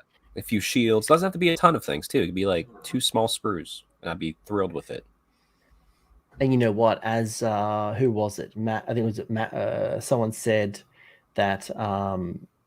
the antler horns definitely could be your living city style. And sure. Where was it? Matt making an interesting comment is, will these be new knights that could be used in... no, they shouldn't be able to be used in the old world, because these are Sigmar. So there's a lot of Sigmar iconography by the looks of it. Or maybe there isn't. Maybe there isn't. There's a like a name here and there, and like the S is in there. I mean, and is that the plan? I wouldn't think that they would plan for that eventuality. Will people do that? Yeah, why not? If it fits and it's cool, go for it. Have fun with your hobby. But I have a feeling these aren't intended to be purposed backwards. They're just for Sigmar. But if you use them to convert back, then more power to you. Yeah, because like this Sigma iconography would not be strong during the timeline of the old world where they're trying to set us. I don't imagine. So no, it would just be it was all about the comet and the hammer. That was the symbols. They shouted Sigmar's name. They didn't write it down. Too often. Yeah, my gut feel is this is not meant to be rank and file old world. You could maybe if you want to, but I don't imagine this is the intention of it being a multi-kit for 2 different games. Mm-hmm. Have you missed the old world previews? No, they haven't happened yet. They are due to happen in about an hour from now. So I think it's Age of Sigmar was I think it was 12 o'clock UK time till 12:30. I quotation mark because it's like 10 p.m. on a Sunday in Australia. And it was a little bit before 7 for me over here in the East Coast of the United States. I get sunrise with Sigmar and Coach. I'm having a great start to my Sunday. All right, so we've got more kits on. Let me open up the tabs. So we looked There at he cities. is. Oh my We goodness. looked at cities. What do we look at next? We want to look at. I tell you what, I want to talk about the narrative a little bit more. Can we go to the narrative? I have thoughts. Do they have that up Let's yet? go the pig first. Let's do the pig. Let's All get right, that let's one do out of the the pig. way, and then we can spend a bit more time on the narrative. So, so what have we got here? So we have a new model coming for the Iron Jaws. I assume it's Iron Absolutely Jaws. incredible. I assume it's Yeah, so it's Iron a multiple Jaws for sure. kit. Yep. Yeah, So they said it's what hero, monster. They said there was. I remember those two. Did they say there was any more variants of it? So what do we got? So we've got a more grunter, which we know is going to be a hero build. There was multiple versions that you can build it around. It's saying that it's equipped with massive hooked blades for lopping heads off. I love the art. Beautiful. That's it. They haven't showed any more. Oh, that's a shame. Oh, I was hoping they'd sneak in the one of the alternate builds. Well, they usually got like the 360 of it. Usually you can do like the rotation, or you can see, but no. So we know that there are multiple ways of building this kit. But that's all we know. Yeah, it's. Oh, look at that! I just noticed that on the end of the stick on the saddle, that classic orc icon skull that they got going on. That is such a throwback. That shape of that skull. Yeah, I love this. I love everything about it. I love the skull over the face. I love the massive boar, and I love the all of this like just hacked apart, botched. Like it's not very crafty, but man, is it effective. It's charging, which is great. The platforms here are interesting, very interesting. If I have one critique from staring at this model, because we have to look at these models for a while now, the rider up top, super dynamic. The guy just standing on the platform, he's just like, hey, what's up? It's a Tuesday. Like, I feel like he need to be like holding on, like, or chained to it. He seems like very casual about just hanging out there. I almost don't want it on there. I almost feel like my hero version of it, I just wouldn't have it on there, and just have this massive charging more grunter. I don't know. I mean, especially too, I'm thinking if you were a big WoW person, you have this guy right up top. You put a Bone Splitter on the right. You put a Cruel Boys on the left. Just to theme it up, like that would just be cool. But I mean, I have 1,000 points of Iron Jaws. It was my Path to Glory army for this this edition. So I think this might be a good excuse to start growing it again. Get up to 1,500 with one or two of these. What do you think the points like? What do you think the rules will be? What do you think the points could be? Like it's 3d6 charge. First off, I got some breaking news. I've been told that this has been named Biggies. So these are called the Biggies. The Biggies. So hot off the press. That's might have come from my Discord or Twitter or Reddit, but we now know these are the Biggies. Okay. Yeah. What would this be? So first off, I'm hoping that for dear life, that the Gore Grunters are going to get a reworked War Scroll. I have been so underwhelmed with what a Gore Grunter does, and it just doesn't slap like I would expect it to slap. I want it more like a Fulminator style Orc unit. Maybe it doesn't do the breath attacks like the Fulminators do, but boy, oh boy, it needs to slap. It needs to slap hard. What do I think this does? I think it obviously does mortal wounds on the charge.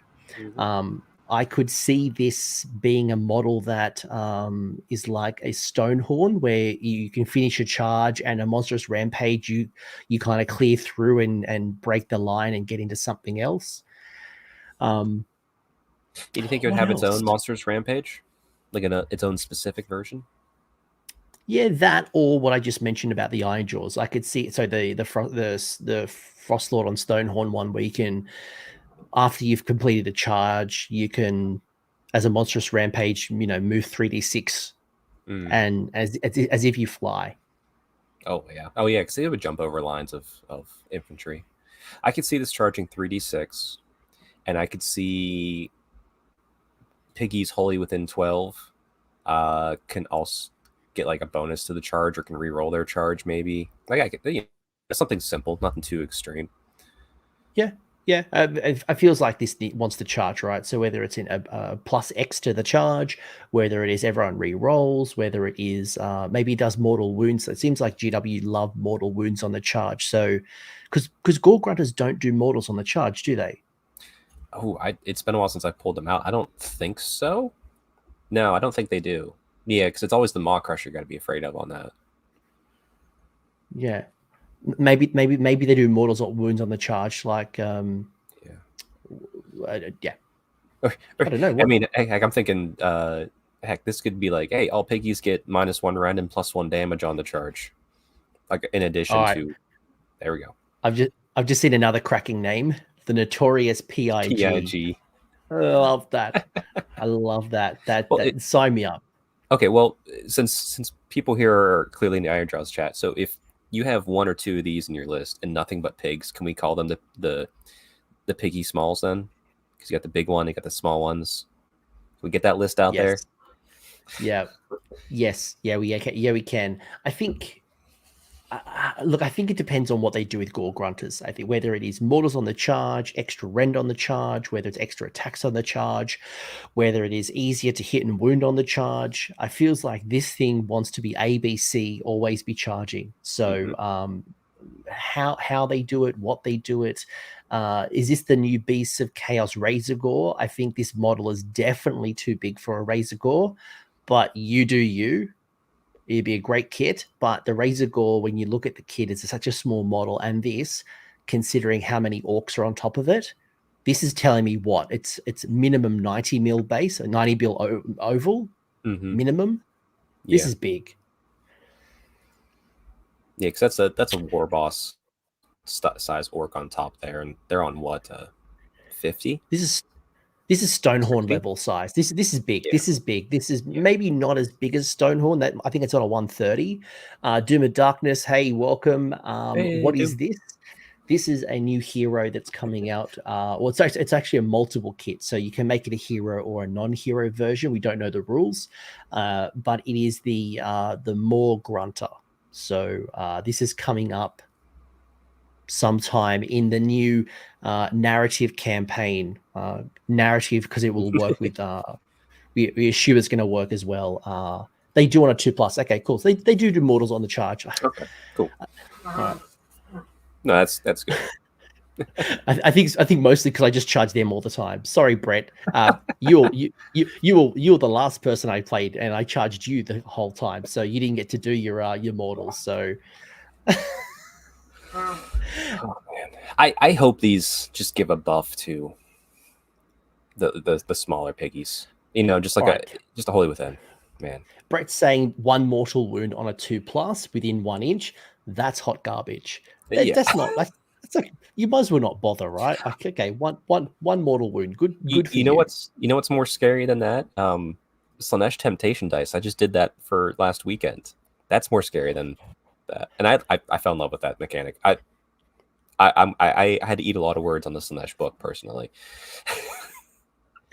Brett saying you would know if you let me charge instead of because I played Brett the other week with my Gargants, and I charged him.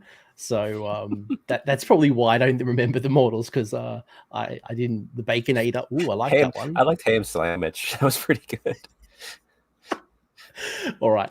Yeah, it's cool. They do 1 mortal wound on the charge. You might as well not bother. Let's do something like maybe not like Stonehorn level, where you do a mortal wound on a 4+ based on your charge roll.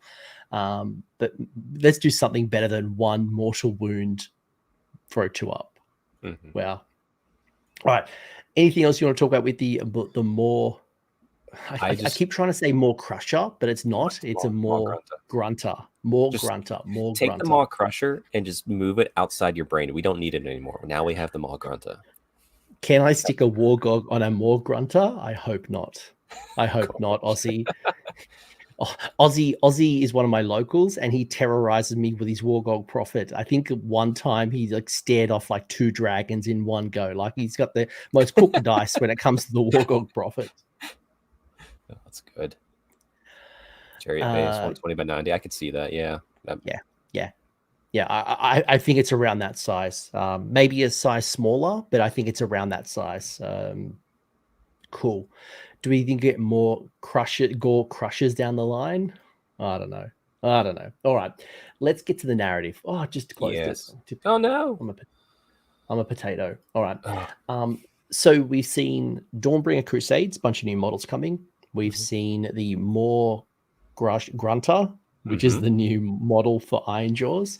To recap for anyone who missed the previews, there is now a narrative campaign called the Dawnbringers. There'll be 4 books, and there will be a herald in each of the Grand Alliances. Hey, So, actually, I just noticed where your mouse landed on that like button. So if you're watching right now, everybody, be sure to like and subscribe to AOS Coach.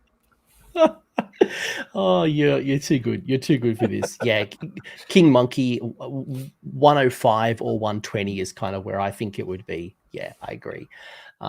So we've got the narrative campaign, which is this Dawnbringers campaign, and we know there are 4 books coming. Yep. First one's Hardbringer, so that's clearly we're going to get the new Nurgle Herald of Decay out at the same time as this model. I wonder if it's going to be each book's themed after one of the heralds, and that's when we get the models. Because it said the second one's Destruction, so I could see that. But yeah, I cannot wait, because I've been having the itch to get more narrative focused again, look at Teyrathi's story continuing, and right now she's in Actually, and she used to be from Gairan, and then I also have my soulbound character, Lanissa. She's exiled from the Teyrathian Call right now, like she was an Anvilgard supporter. So I just so many ideas of what I want to do for stories and playing through this. I am down for some narrative right now. So what we know so far, so we've got the first book coming, which is the Dawnbringers. Now the Dawnbringer, as you can read above here, it sounds like it's being set from Hammerhall. So Hammerhall is the first of the major cities of Sigmar. It is the Twin City, and the reason it's called the Twin City is it has a realm gate in it that allows you to go between Gairan and Akshi. So the realm of fire and the realm of life. So that's why it's called the Twin City, because there's 2 versions of Hammerhall.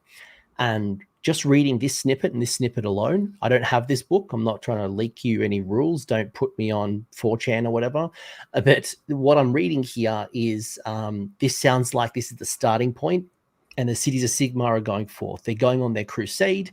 The Seasons of War campaign, which happened like in 2017, 2018, was about Sigmar settling a bunch of cities, which is the ones that you know today. This sounds like phase 2. It's about being aggressive and going out there to fight. And I wonder too, because like we're having two Dawnbringer Crusades we're following, one in Gairan, both from the same city essentially. I wonder if they're going out to find another realm gate that will reconnect those 2 places again. Like it seems odd for them to leave at the same time. You'd think you'd put all your resources on one or the other. So there's clearly a reason for them to do that. I wonder what that ultimate reason is, to see them both leave at the same time. Assuming the lore is connected, we know the realm of life is always about Alariel versus Nurgle. Mm-hmm. So a connection I would make at this point is the Harbinger, which is a new model that's coming out. It's updated to the current sculpt, which is very old. I can only is tied to the realm of life. So I can only imagine this is around Gairan and something's going to happen. So whether there's going to be some Sylvaneth activation or some other things that happen in Gairan, this looks like the first launching point, and then the new model comes with it. So this is our updated Harbinger of Decay. Dang, that is such... I'm not a Nurgle person, but having just built... Thanks, Doom. I just built the start collecting of Nurgle for a buddy, and what I can say is, while I'm not a Nurgle fan, every single Nurgle kit I've built has been a masterpiece, and I think this is going to be no exception. This is going to be in Golden Demon everywhere. That's just beautiful. Every Nurgle person's already windmill slamming the refresh button until they can buy this. Yeah, I mean the old sculpt had a great concept. It's just well out of date, and I was actually surprised that they haven't updated the sculpt yet. Before I just pass it over to you for a second, just Infinite DM saying that it feels like there's 4 factions per book. If it's anything like Broken Realms, there was no set number. Sometimes it was like 1 or 2 factions. Sometimes it was like 6. I guess it depends on the different types of updates. Do you have a thought on this one at all? Yeah, they're not really consistent with that. It's going to be whatever the story dictates for them to release at any given time. You might see heavy in one, lighter in another. The one thing I think Sigmar does better than its counterpart, say 40K, is the narrative definitely leads a lot stronger about where things go, as opposed to the opposite, where the rules kind of don't necessarily buy into the narrative exactly all the time. Sigmar definitely follows it, so I wouldn't count their B4 each. I would just be whatever they needed. And like I said, they could drop a new incarnate in here on a whim. So don't be shocked at anything they could do. The claim is, and maybe I missed it, but they're saying that all of the factions will be touched. So they said 12 factions will be touched, though there's more than 12 factions in the game. I think there's 27 factions. So maybe we're just making a connection that there's 4 books, 12 things are being updated. That equals, no, 4, 8, 12. That's 16. No, I don't know. Anyway, strap in and enjoy the ride. Yeah, we know what will be touched is where these heralds are from. You'll see some update for that, and obviously the Dawnbringer cities, that'll get touched because that's obvious by just watching the preview. So I'm getting well. Oh, sorry, go ahead. Go on. No, go on. I was saying, back to the model. I'm getting strong Eeyore vibes off of the horse there. poor Nurgle Eeyore. That poor horse. Yeah, I'd be depressed too if I was a Nurgle horse. I was just going to say, Nicholas here, you mentioned that the Incarnate's done. Guess what? The Kronspine is only one area in Gur. So Alariel's magic, so the Incarnate was started with Alariel's magic coming through and settling in the Kronspine Peninsula. That's not to say there's not more Incarnates. The magic could have gone somewhere else, could have gone into Galat, could have gone into anywhere across Gur. And we could have more Gur Incarnates. Don't write it off just yet. But I hope there's other Incarnates from somewhere else if they're doing that again.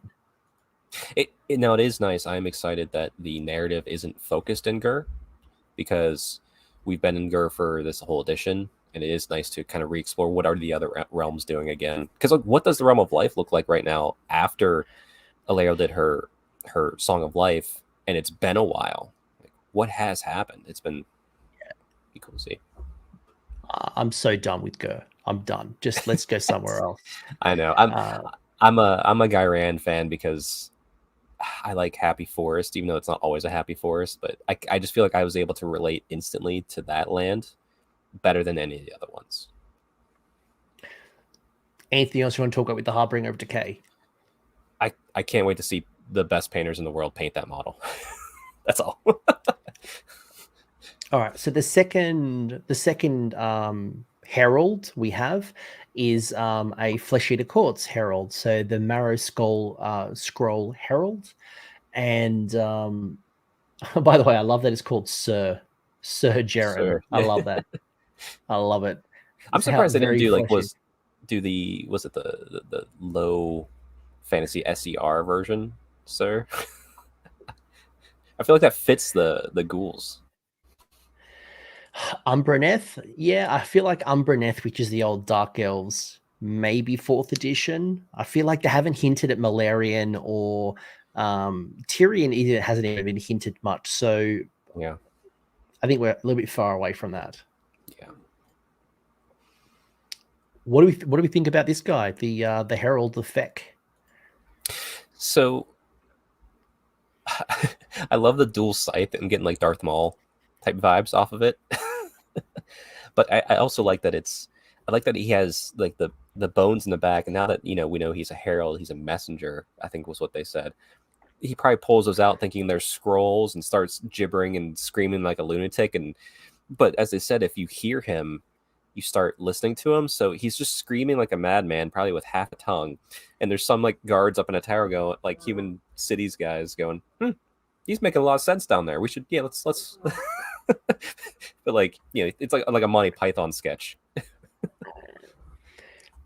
In the preview, they were talking about this particular model and the lore behind it goes through the cities preaching something.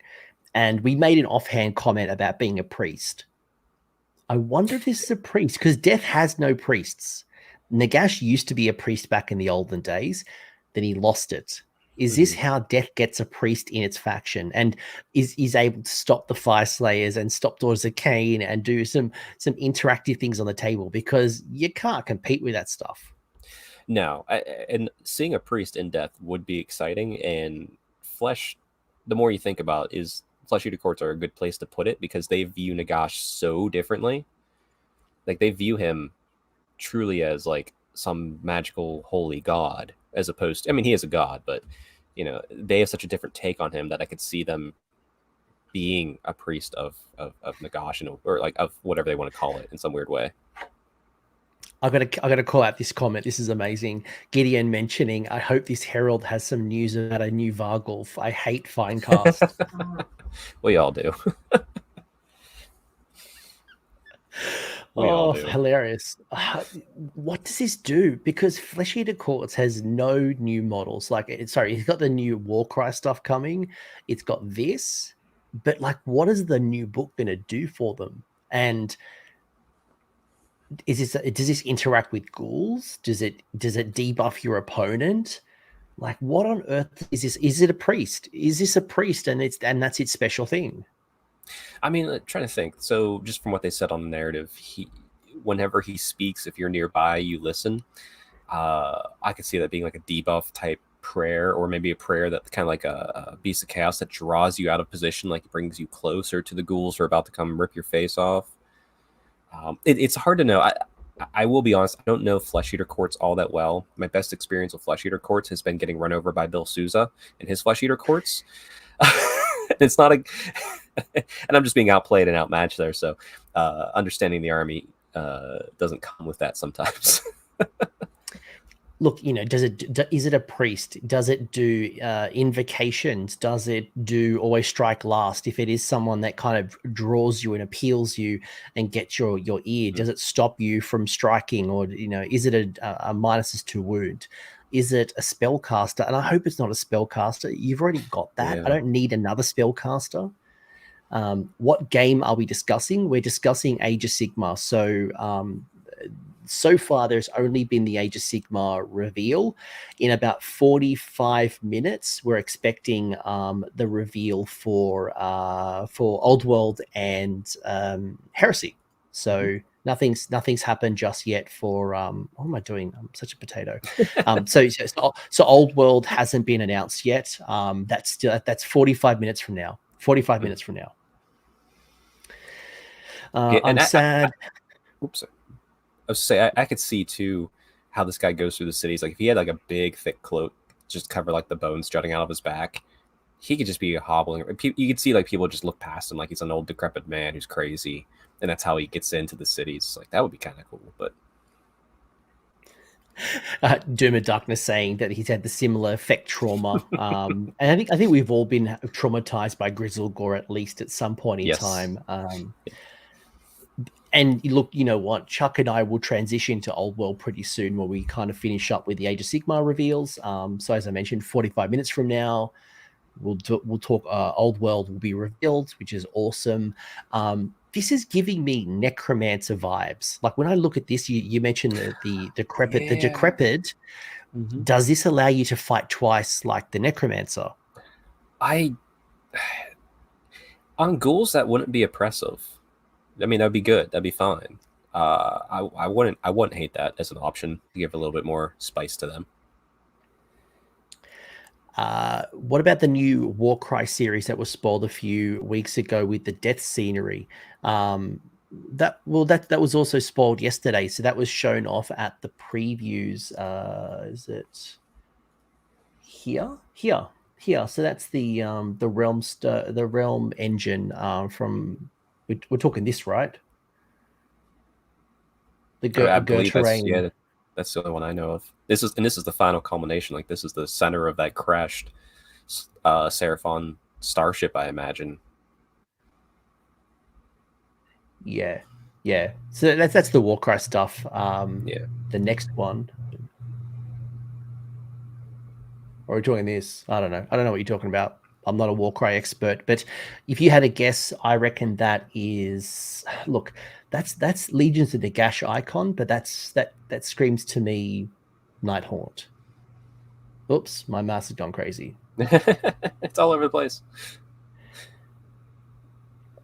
Cool. Order. Anyway, let's go.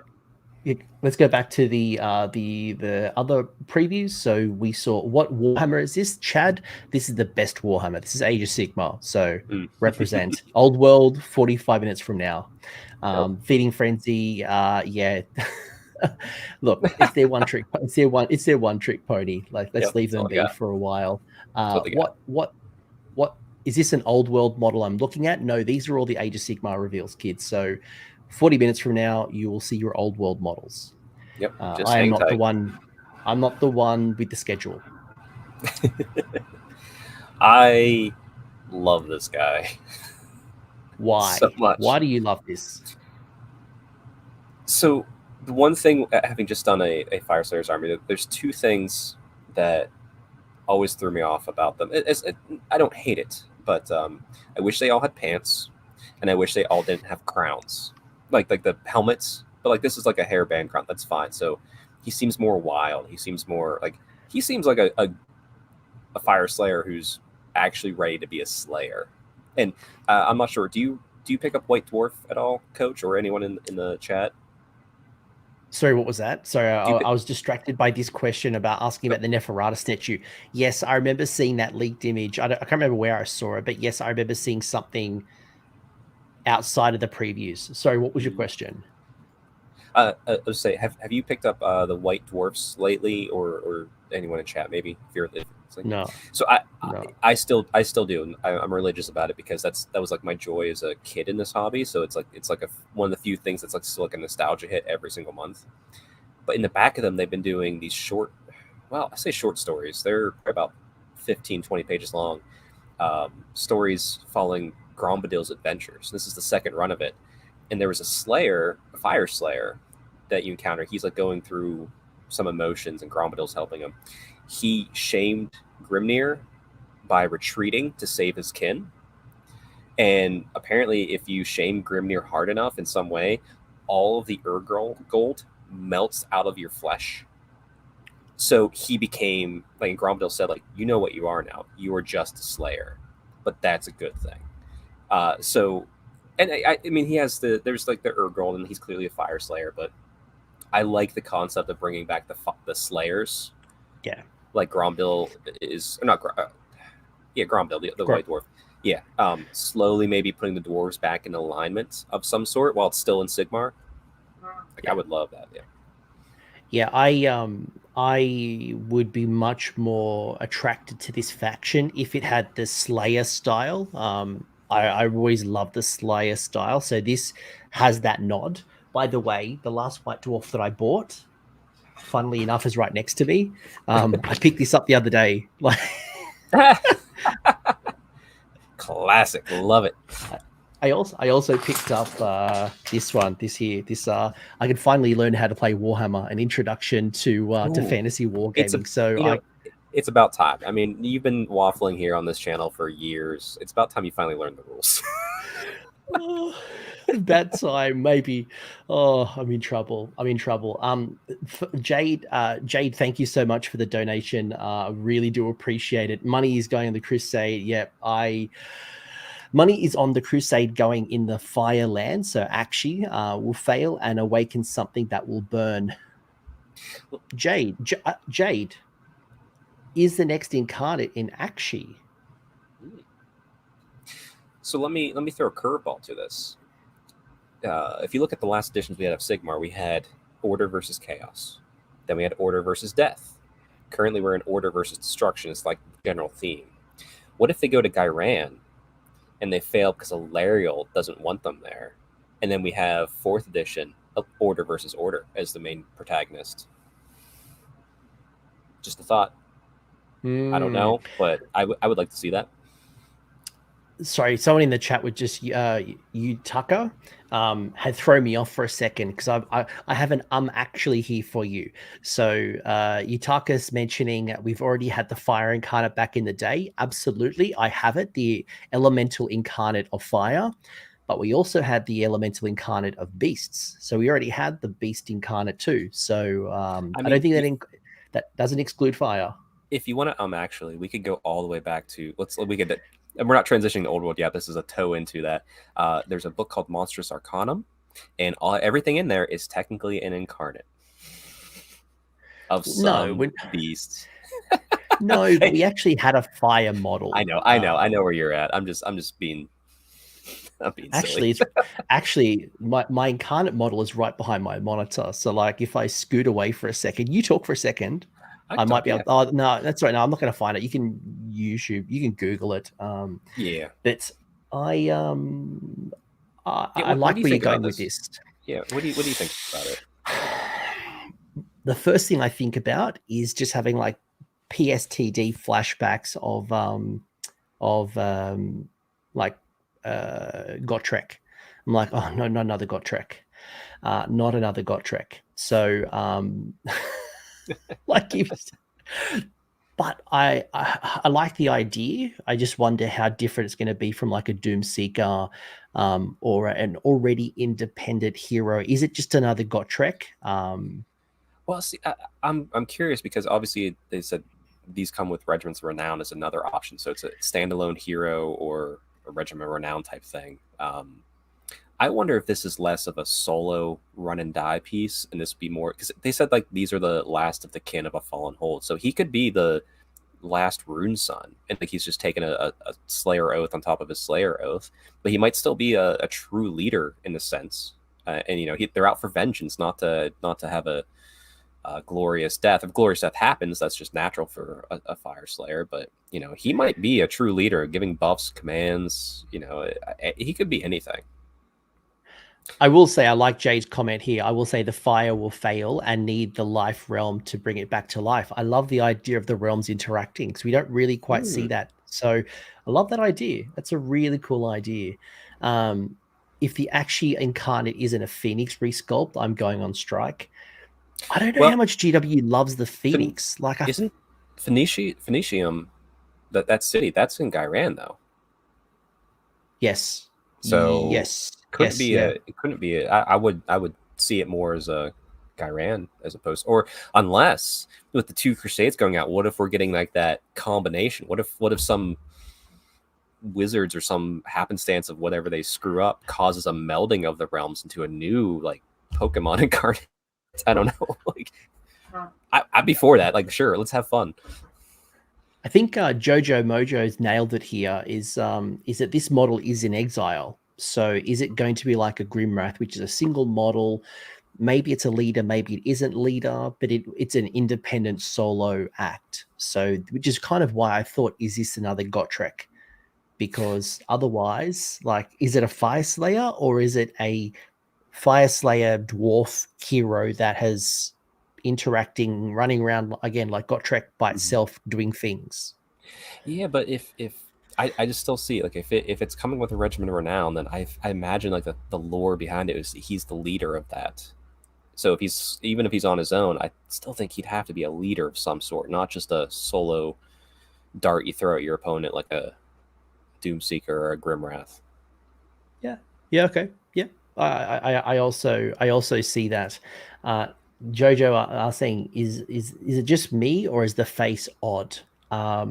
Sometimes Games Workshop's face painting, especially when it comes to women's faces, aren't always the best. I think it's the eyes. Like the eyes are a little bit odd. No, it's because of the crown separating the hair up, and there's no eyebrows on the dwarf. If there was eyebrows, like most dwarves have bushy eyebrows. Fire Slayers tend to not have them as much because they have the crown that covers their forehead. It's just, to me, I think it's just the lack of eyebrows throwing it off. I think Gideon's nailed it. By the way, it gives me a vibe of Dr. Robotnik. It does look like Dr. Robotnik from Sonic the Hedgehog. It does look like Dr. Robotnik. I love that. Yes, I see that. And it's the eyes. Like it's like this weird mascara. Is it eyeliner? The eyeshadow? Like, I don't know. Yeah, it could be. It's a bit I think odd. I think there's eyebrows that might clean it up a bit, but yeah. Could just be the paint All job. right. Someone who doesn't need eyebrows is the fourth one, which is Brad Git, Big Talker, the rabble rouser for the Gits. So what do we see here? I mean, first of all, the best name, rabble rouser. Come on, I love it. What do we think this is? Like, is this a hero? Because what I will say, and it's interesting that this becomes a regiment of renown, is that's the same head that, same skull that's on the Gobbapalooza. So one of the Gobbapaloozas has that skull. Is it a squig skull in the Gobbapalooza? I can't picture it right now. Yeah. Okay. Yeah, it looks like this. It's, I mean, and what the Regiment of Renown box they showed with him is comes with a bunch of squigs. So and it comes with the Gobbapalooza. It comes with the Gobbapalooza. He's got squig. Ooh. Okay. Yeah, you got squig. You got squig hoppers, or boing. So they're boing. Oh no, they're hoppers. That's hoppers. And then you've got the Gobbapalooza, and in the middle. Yeah, I wonder, because I want to say, like, oh, maybe he's a buff piece for squigs, but I mean, you're buffing them once and they're way too far away for you to do anything about it, really. Unless you roll. I mean, like, you're kind of competing in the same space as the squig boss that just came out. So that's true. Yeah, I don't know what he's going to do as a hero. Yeah, I've got no idea. Yeah, it's interesting. So the mercenary boxes are the Harbinger with some Black Kings and some Puscoils. Which, that is the exact, since I just built it, that's the exact contents of the old Start Collecting. They just switched out the foot hero with the new Herald. So that's a great box, I think. If you're playing, especially playing the Mortal side, that's going to be a great box for a new Nurgle army, I feel. Flesh Eater Court looks like it comes with the Marrow Scroll with, was that 20 ghouls and 2 units of either Crypt Horrors or Crypt Flayers. Mm-hmm. So because they're a multi-kit box. It looks like there's 6 models up there. So right. I guess 3 of each. Yep. maybe the Gits. Maybe everyone's a priest. That's, yeah. Why not? I guess, yeah, why not? Everybody's priest. Okay, Feck. I mean, it'd be nice to see ghouls being back on the table. It's been a long time since first edition where you used to ambush ghouls from the side. Do you remember the Ghoul Patrol? Back in the day? Ghoul Patrol. that was the last time we saw ghouls. Yeah. Fire Slayers, when you got Hearthguard Berserkers, and I don't know. I can struggle. I hardly know what a Fire Slayer looks like. Yeah, you got Hearthguard Berserkers, Arc, Hearthguard, and Volkites. I mean, that's, like I said, what I do like. I know this army pretty well now. That's a good box if you're starting the army too. Yeah, there's like that's a good pickup for sure. Plus, I just want to know what that new character does. What is he?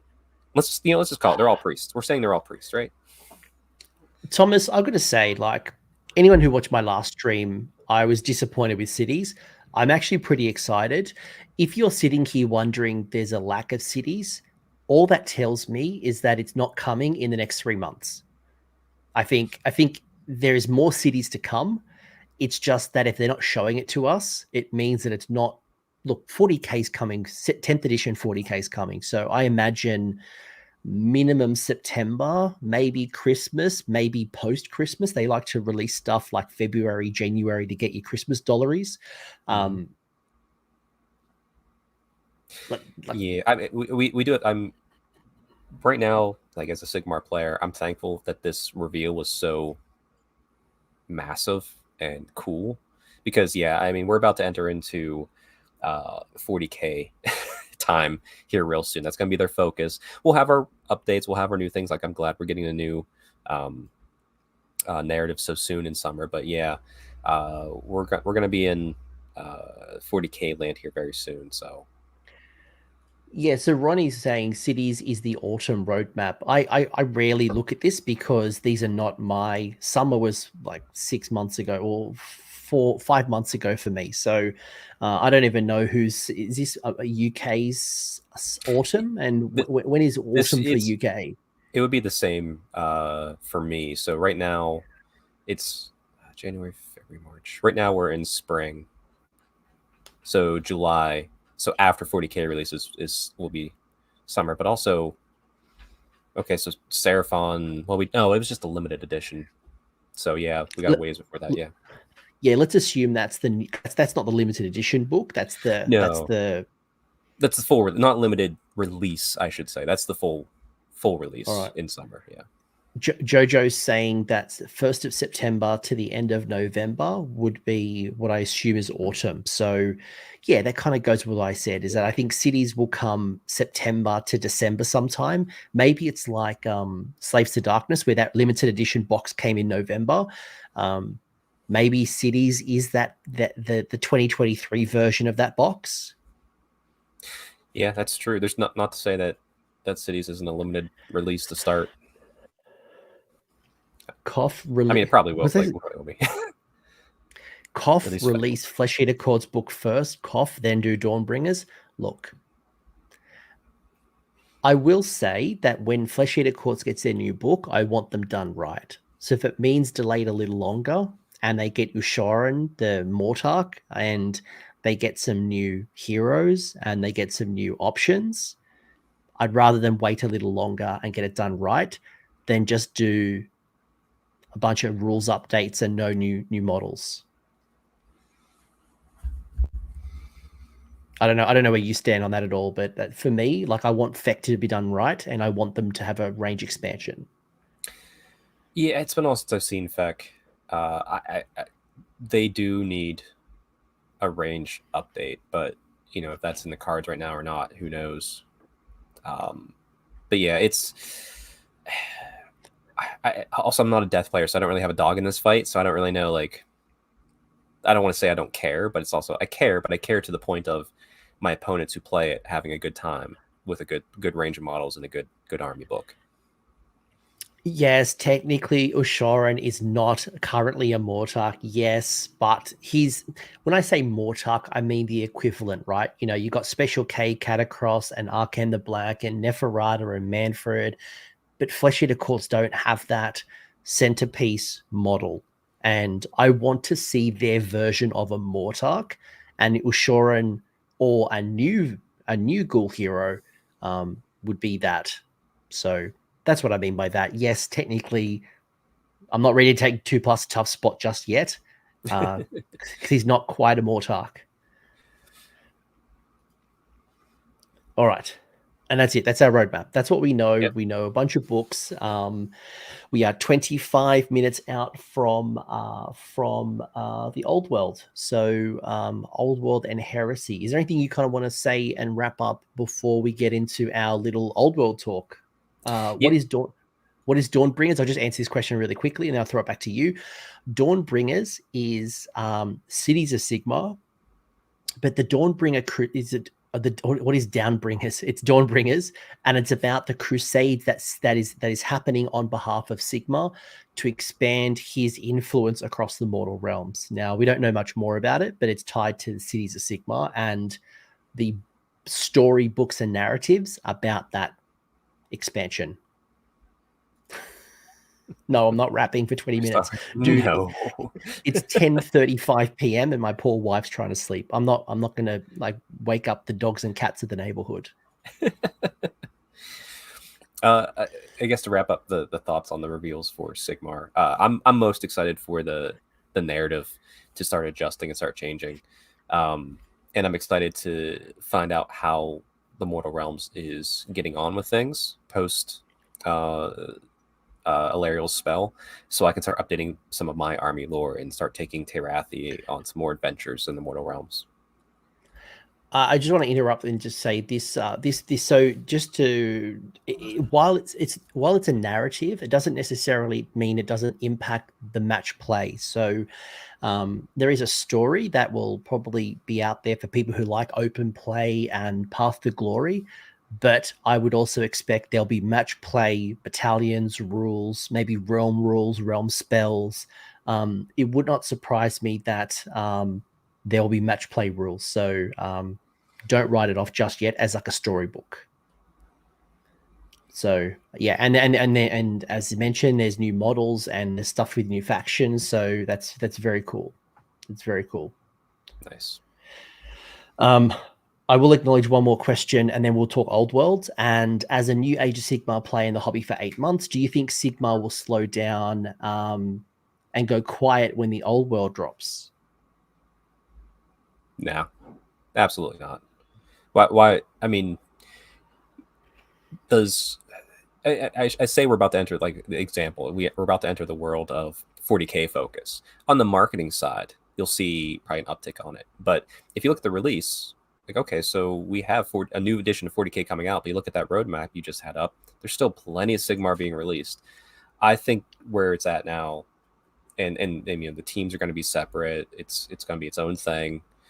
I see zero slowdown. I've heard people say, "Oh, Old World's going to kill Sigmar." It's not. You're going to have people coming back. You'll have a few people like myself and probably you, Coach, that are willing to go back between those games. But the Sigmar crew is the Sigmar crew, and there'll be an Old World crew, and there'll be some cross mingling. But they're going to be their own unique identities. Like, you'll be able to go to an event and see the game system separate and still be full and vast, and hits will be coming out. We'll get new models and books for everything. I think there's two parts to this question. Will Sigmar slow down? Yes. I think Sigmar's going to slow down because it's been too fast. It's the amount of battle tomes and changes that's happened in the last 6 to 9 months has been ridiculous. And to slow down would be awesome. Now, it doesn't mean it dies. It just means that the rate of change that's been happening, if you look at how many battle tomes that I've been doing for the last 4 months alone, has been ridiculous. But do I think that the world's going to settle?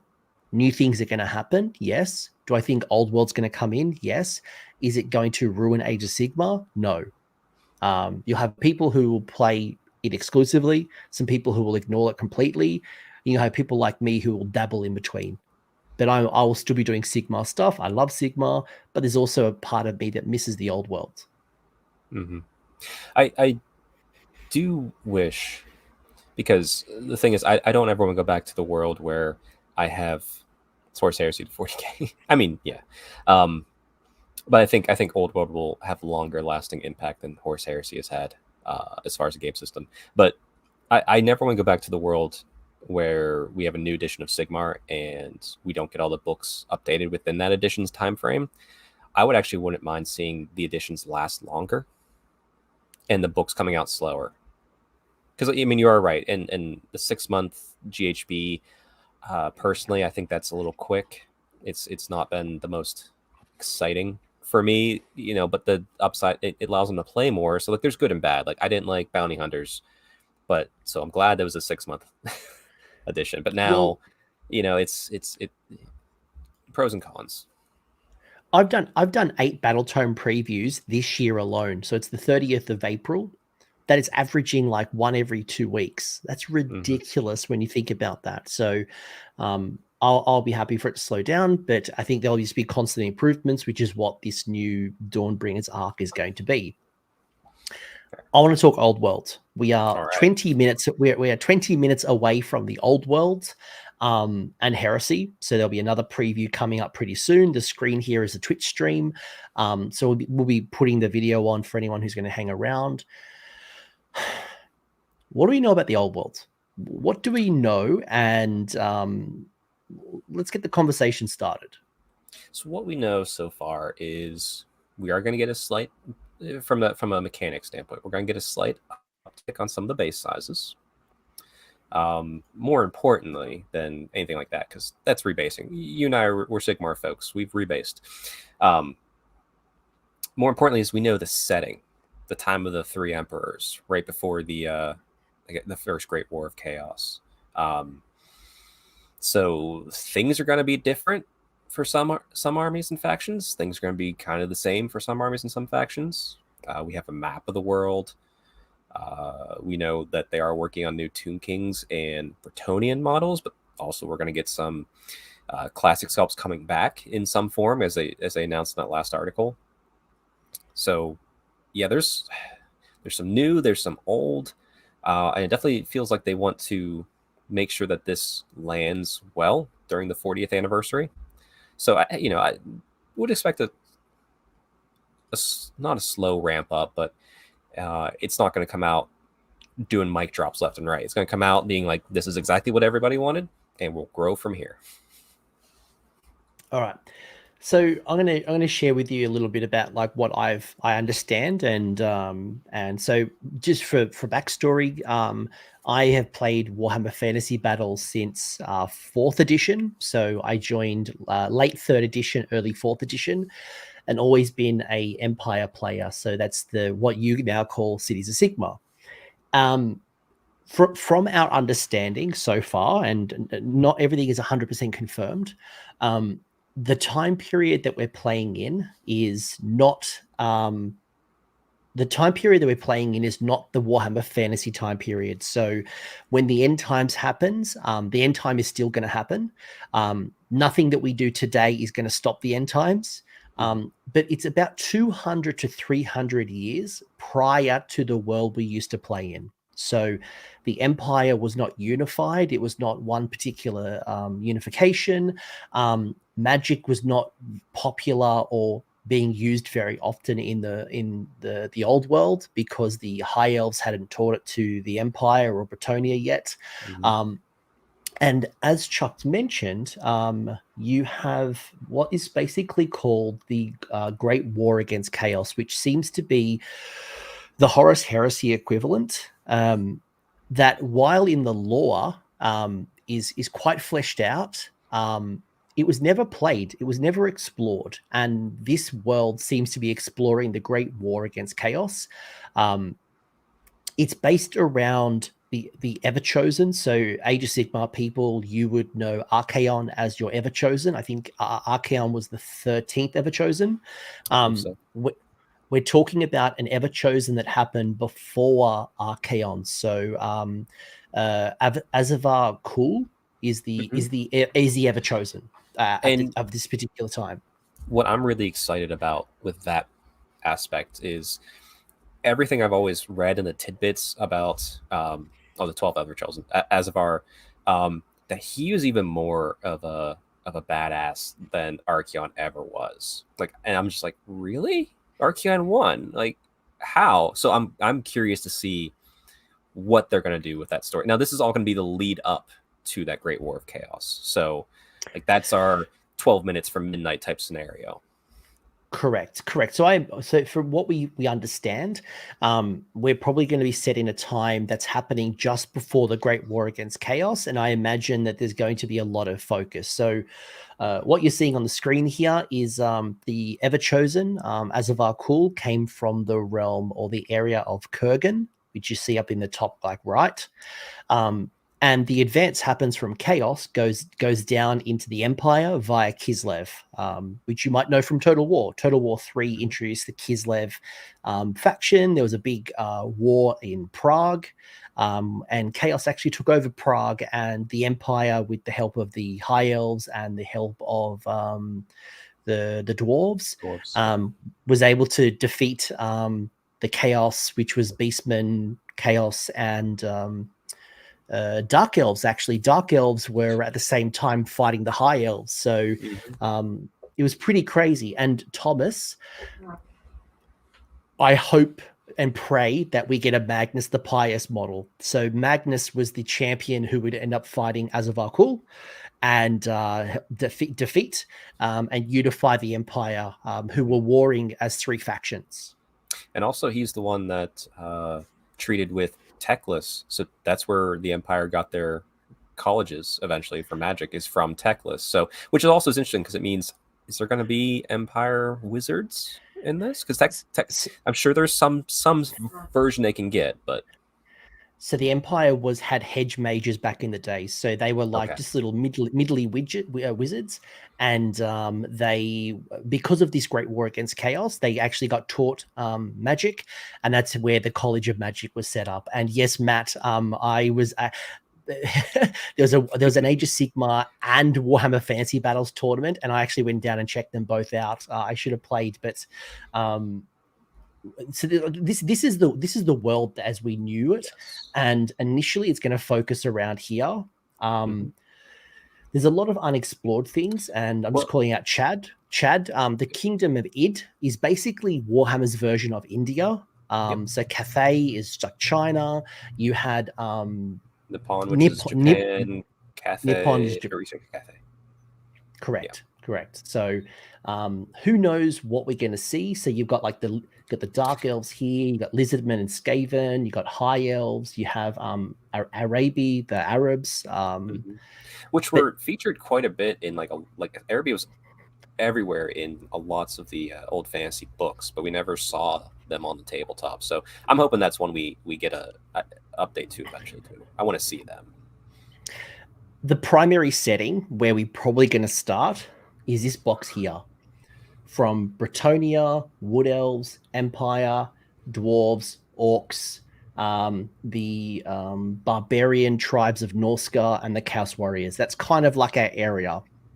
And yes, technically, we don't know who killed Azavar Kul. Yes, they claim that Magnus defeated in combat, but this is kind of where we've never actually explored this properly. That sounds like chaos propaganda that you're claiming Magnus didn't slay the vile champion. I'm just saying.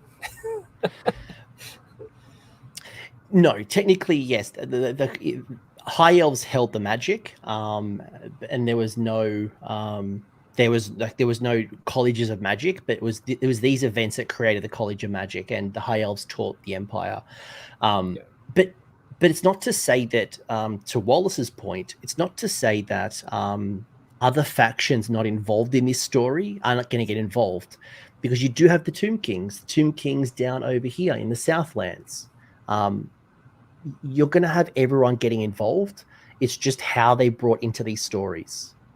Right. They're going to find the gaps. Because I know you've done a lot of looking into this setting, and I've done a little bit through my lens, which I guess background for my lens of fantasy is I started in 8th edition, and I played High Elves primarily, then Wood Elves, then Dark Elves, then Dwarves, and I now have a Tomb King's army, but I know everything from mostly the elf and dwarf focus, and like there's plenty of gaps where they can bring in everybody. They'll find a way. I mean, unreliable narrator. You can go back and as long as you don't change things too much as far as like massive world impacts, there's a reason to get everybody in the world involved into what's going to happen. Absolutely. So, and like to actually, this is a good segue, because Gideon mentioning that Clan Pestilence was not in Lustria, and you're 100% correct. At this particular time, Clan Pestilence had created the Second Skaven Civil War, where they had actually pissed off the clans of 13, and actually there was a lot of like Pestilence versus Scryer at that particular time. So and this is where Ikit Claw kind of rose to power as a warlord. So there's actually a lot of narrative gems that are happening simultaneously. So while your faction might not be in the Great War Against Chaos, there's actually a lot of things that are happening around the old world and the new. Mm-hmm. Absolutely. I mean, if you're a High Elf or a Dark Elf player like me, guess what you're doing? You're fighting the opposite one every single moment you can. Tic-tac-toe, yeah. Yeah, like tic-tac-toe was a part of it. Kurt asking, what's the chances of halflings existing in this setting? High. Very high. Yep. I could see that. As some units or something that they decide to make new, because while we're going to have older sculpts, they're going to make new stuff as well. Oh, there's Paul Murphy, halflings, my boy. Yeah, so they'll start soon enough. The Warhammer stream will kick off in about 10 minutes. So, yeah. So anyway, that's that. Like halflings were in Sylvania at the time, which is sorry for the potato image. This is ignore the potato image. But in the Empire, you got Sylvania, which is the same area that the vampire counts. Manfred, Isabella, Conrad, all the von Carsteins, they were all in Sylvania, who had a bit of a love-hate relationship with the Empire. So who knows what they were doing other than fighting with the Tomb Kings. So Tomb Kings versus vampires were kind of a little fight that was happening around that time. I'd love to play Khalida. Well, Khalida was Khalida actually had a big role at this particular time. So she and Arkan the Black were trying to get the staff of Nagash back from the vampire counts. So, yep, halfling chefs. I'm all for that. It is Wallace is 100% correct. Around the same time, the third vampire war was happening, and yes, Vlad von Carstein was kind of roughly around the Empire and Sylvania. So there's a lot going on at this time. Very, very cool. So it kind of leads to this question, Chuck. Will the Lizardmen be a playable faction? And while that's not necessarily my question, what do you think the factions are going to look like? Well, it's interesting because like we're stuck in the mindset now of order, destruction, chaos, death. But back then there was just order, destruction, and like unaligned from the 8th edition, I remember. But you had things like Dark Elves. They played the line much harder than you think they do now. They were worse. Yeah, they did not mind summoning with keepers and demons and using them, and crazy think about. So there's a lot more blurring of that. That said, there's also a lot more reason for every single faction to fight every other faction than there is in Sigmar, because there isn't as much of a unified purpose until the Great War of Chaos happens. I remember stories in my my High Elf book of, some Empire or Bretonnian lord accidentally knocks over a waystone, so the elves come and raise the entire kingdom, and then two years later they're friends again. It's not going to be the same cut and dry as we're used to with Sigmar, and Sigmar's not really cut and dry, but it's going to be even more of a wild time. But I don't see why you wouldn't have Lizardmen back. I need to. I'm actually here. I'm sorry. Okay. I'm sorry. Bring it. So no, not you. Oh, okay, so okay. Gideon mentioning that I want to play Mordheim, not knowing the city turns to the damned. I'm sorry to tell you that the Mordheim is already a city that has been hit by the comet. So Mordheim was a city that was destroyed by the comet in the year 1999. The year that we're likely to be playing is around the year 2300. That's approximately the timeline. So it's a couple of hundred years after the comet. But Magnus the Pious, after the Great War against Chaos, went back and destroyed Mordheim to the ground. So while it was already corrupted by Chaos, one of the first things Magnus did after the Great War was to flatten the city to the ground. So there is a chance that Mordheim as a game may return under. All right, I freaked out for a second. But we still got about five. We still got 5 minutes for the preview. Still fine from the preview. So that's a bit of lore from Lore Master Coach here. Like there's like stuff happening with the dwarves. Like they were trying to reclaim the 8 peaks. I mean, they're always work. Let me throw out a question. See if you know this one, Coach. Where did the Tomb Kings learn their magic that made them Tomb Dark Elves, vampires? Okay, Marathi. all right. No, not Marathi, but Dark Elves. No, You're right. You're right. Well, no, sorry. Marathi knew necromancy, and that not necessarily from Marathi, but from the Dark Elves. That's how they learnt necromancy and the dark arts, which Nagash would supercharge. Yep. So, as a Dark Elf fan, sorry everybody, we made the Tomb Kings accidentally. Well, back in the day, like if you look at the lore of Marathi was a princess and a courtesan to the first High Elf, the Phoenix King. Yep. But she was captured by the Chaos Gods, and no one knows her true origin. No one knows her true origin. They never state it. Like, and I've loved exploring the concept of was she a knowing or an unknowing plant?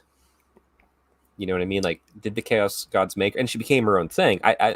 She's not corrupted by chaos now, in my mind. But did she know, you know, like, what was her level of involvement? And I think she was an innocent pawn on some level. As far as like I think she's an innocent pawn. Like on some level, as far as she didn't think she was being controlled by chaos, when I think she wasn't a little bit until the end times happened, and then she's fully out of that now. She was still evil. She was still super evil. She had a pact with Slaanesh, and at this particular time, there was actually an alliance with there's actually an alliance where her and the Chaos Warriors of the time would actually go and fight certain areas. Well, that was the retcon Storm of Chaos. No. Even in the Great War against Chaos, yes, the Slaanesh pact was retconned. Yeah, but it wouldn't surprise me if they did bring that back a little bit, because even in the true lore, Malekith, her son Malaria, now he had pacts with Slaanesh demons. That was just what he did, because he always felt like he had the upper hand, and he usually did. He usually kept the line of control better than Marathi could, I think. We got 3 minutes before the previews supposedly start. Is there going to be a box? What are you expecting from the Old World stream? Horus Heresy people, I'm sorry, I don't care. I don't know enough about Heresy, so I'm going to entertain it, but I don't know enough to actually give predictions. What's your predictions of the Old World? Old World. I am expecting we're going to get one model of something new that they've created, like a whole model, actually printed and painted. I would like to see a time frame of when we can expect the release, and my absolute wish list is, they said in the next couple months, or maybe by summer or autumn, they'll put out a guide that gives us the entire basing structure, so we can, if you want to upgrade your old fantasy stuff to the new basing structure, which is some slightly changed basing, you can go ahead and get that done before a release happens. Also, Horus Heresy, you're gonna get a tank. That's it. That's all we get. Sorry, that's all we're getting, our tank. So I think for me, first off, I think there's going to be a couple of things to help the community get started. I think there might be a Orcs versus Empire starter box. Mm-hmm. I think there is, by the way, someone just gave me a shout out. There's actually a new silhouette, so I might just quickly bring that up. Oh, yes, please do. Here, so that's the new silhouette that we've got. So I imagine the two black ones are Heresy. That's Sigmar. Oh, sorry, Old World. Yeah, the left is clearly some sort of Space Marine. The right is some sort of Knight Titan. The center, though, what could that has to be. That's a Tomb King crown up top there. Yeah. That's Tomb King crown. I would put money on that being Tomb Kings. Yep. I'd say it's Tomb Kings. Imagine if it's a Cetra glow up. Cetra was active at this particular time too. That'd be good. But what? Plastic for Old Knights? Yeah, that'd be good. I don't think the starter box is going to be Bretonia versus Tomb Kings. I think there's too much money on the table, and I think what they will do is release Orcs versus Empire, and they might do made to orders, or they might bring back the old Isle of Blood and the Battle for Skull Pass. I could see those kits coming back as like a re-entry to the game. Yeah, and I wouldn't mind if they said you can have all the old stuff again, and it became made to order for everything. I'm okay with a longer lead time on that. Oh, here we go. I don't think it'll be made to order, but I think there'll be like a limited set of kits. Yeah. I will say that the heroes are all new heroes because it's a timeline that we didn't touch. So I imagine that'll be a big focus for us. All right. Yeah, so with the exception of elves and dwarves, but also I'd buy new sculpts of my elf and dwarf heroes again. So my thousands of people watching along on Twitch, big welcome to all of you. So for anyone who's joining the stream live, my name's Anthony. This is Chuck. Hi. And what will happen is, if it's anything like, will the old world be new plastics or Forge World resin? Good question. We don't know, but we know that old world is being led by Forge World, so we don't know how that's going to play out. Yeah. Maybe today they're going to tell us. Come again? Yeah. Are you guys excited about some Horus Heresy stuff? No. Old world stuff? Yeah. Yeah. There we go. We might have a few things to show you. All right. So basically, all right. While they talk shit for a second. Actually, I'll do a little old world reveal right now for you. So myself and other members of this Sigmar community, John Barrymore, who's one of my counterparts at the U.S. Open TOing for Sigmar, and Andrew Dart, who's a fellow Warhammer hero. We are getting together and we are starting an old world podcast. It's going to be called Broken Concentration.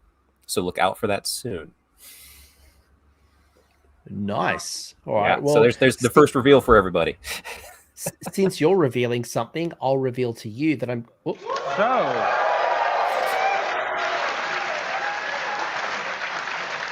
Cool. Okay, so the old world release is still a little way off, but we squirreled our way down to the Warhammer studio to see if there was anything they could show us about what they've been up to, and we prized some miniatures away from them, freshly painted. The paint's still wet on them.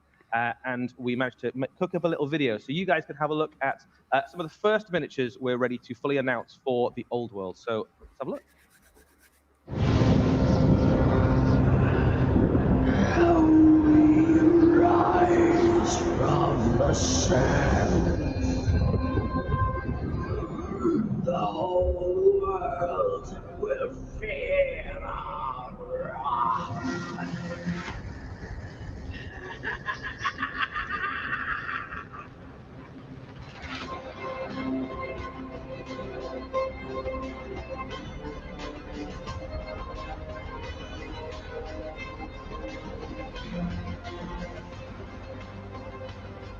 Ooh, Tomb King. Just a solid Tomb King.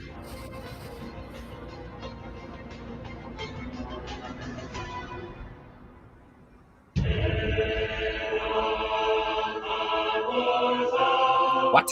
It's on foot! It's on foot! It's on foot!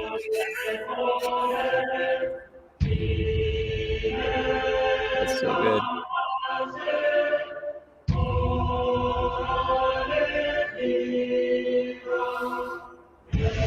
We will fight for our people, for our home, for the lady.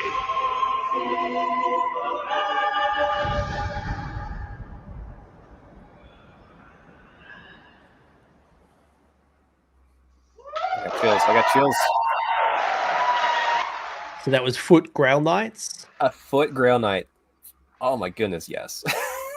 That Tomb King was solid too. It was all good. There we go. Bretonian Paladin. So there we go. There we go. Some brand new miniatures on the way for Warhammer, the old world. Let's have a talk about this model first. This is a Bretonian Paladin. This will be a familiar character to those of you who are familiar with the world that was, the old world, in its previous incarnation of Warhammer Fantasy Battles. This is a questing knight. It looks like he's just lopped the head off a mighty orc lord of some sort. Alex, what do we know about this guy? So the Bretonian Paladins are kind of like almost like a lieutenant style character within the Bretonian army. So they could be, knights of any rank. And they tend to have, the main force of Bretonia is the Knights of the Realm, and they obviously can be on foot, they can be on horseback, but this guy being a paladin, he's the same. He's not necessarily taking the quest to go be a questing knight, he's not necessarily drank from the Grail. This might be by choice, he doesn't feel ready, or maybe it's by circumstances. Maybe he's got lands and holdings that need him, because obviously when you go on the quest for the Grail, you've got to abandon all your earthly possessions. And there's some fantastic details on this model. And I think we've seen our first orc of the day. Yeah. Nice little hint there about some of the other things that might be on the way for the old world as well. Oh, it'd be very odd if we just had the head. True. Yeah. But yes, fantastic details. That stag helm is incredible. If you look at his back, obviously, if you can't afford a horse, or your horse was killed, you are going to have to carry all of your own stuff. Love the sword going through the Oh, yeah, head. yes. Yeah. How many peasants would you need to carry? Love the sword going through the head. You can see the detail. Oh yes. Right. So this is a Just love the resin size kit of that will be sword, too. on the way as well. Okay, what we resin tend to kit. Find is that all of the factions that come out or are supported for the old world will see a mix of returning kits. They'll see some new resin kits and they'll see some new plastic kits. There's some options for this kit as well. So, yeah, he hasn't got a helmet on. How cool is that, right? Yeah. So you get some options in terms of how you want to put this together. You get a helmeted and unhelmeted head. So if you want to have a kind of rugged-looking questing knight, maybe lost his helmet in battle, you can have that as well. Or maybe the battle's over and he's kind of sticking his sword in the Orc Warboss. Yeah, that's very cool. Okay, well, let's have a look at that Tomb King as well. Here we go. Ooh. Yeah. So again, a foot hero for the forces of the Tomb Kings. Alex, what do we know about this guy? Yes, obviously the Tomb Kings were buried, entombed, and embalmed by the mortuary cults, and the whole idea was that they would be preserved as best as possible and then returned to life. That didn't go according to plan, and no amount of embalming is going to keep you safe after thousands of years.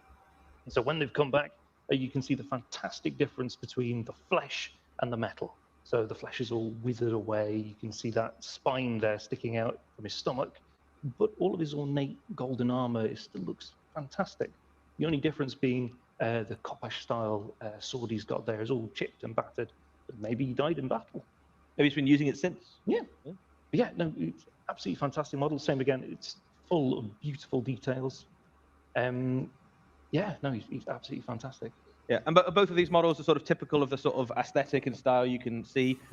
They're quite clearly very reminiscent of the stuff we saw in Warhammer Fantasy Battle, and they'll fit very nicely if you already have an army for Warhammer Fantasy Battle for either Tomb King or Bretonnian. This is quite cool. What are your thoughts, Chuck? Yeah, I love how this stayed so true to the original Tomb King sculpt, but it's like that classic glow up. Sorry, Chuck. We've shown this a little bit before, but it just gives you a sense of where this game is set, basically, where the setting we're concentrating on. And we've got a few things to tell you about the time and the place of where the old world setting is going to be. So the game is very much set in the old world, and we mean that in like literally geographically, it's set in the bit of the world that was. It's called the old world. In terms of the timeline, it's going to be during the time of the Three Emperors. For those of you who are familiar with Warhammer Fantasy Battle, that was the time just before the Great War against Chaos. So there's loads of stuff happening at this time. There's things like battles in the Border Princes.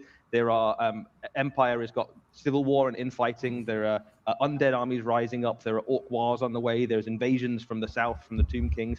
Huge big Chaos army coming down from the north. So it's a really exciting time, basically. And it also puts it hundreds of years before the events of the end times. So what you'll see is that lots of the mortal characters that are contemporary to the end times, you probably won't see, but you might see some things that are I love being right. Continuous that still exist the Three Emperors. We'll also see lots of new characters, so named characters that are significant to that period in time. The focus for the old world team has very much been on the factions that are battling at that time.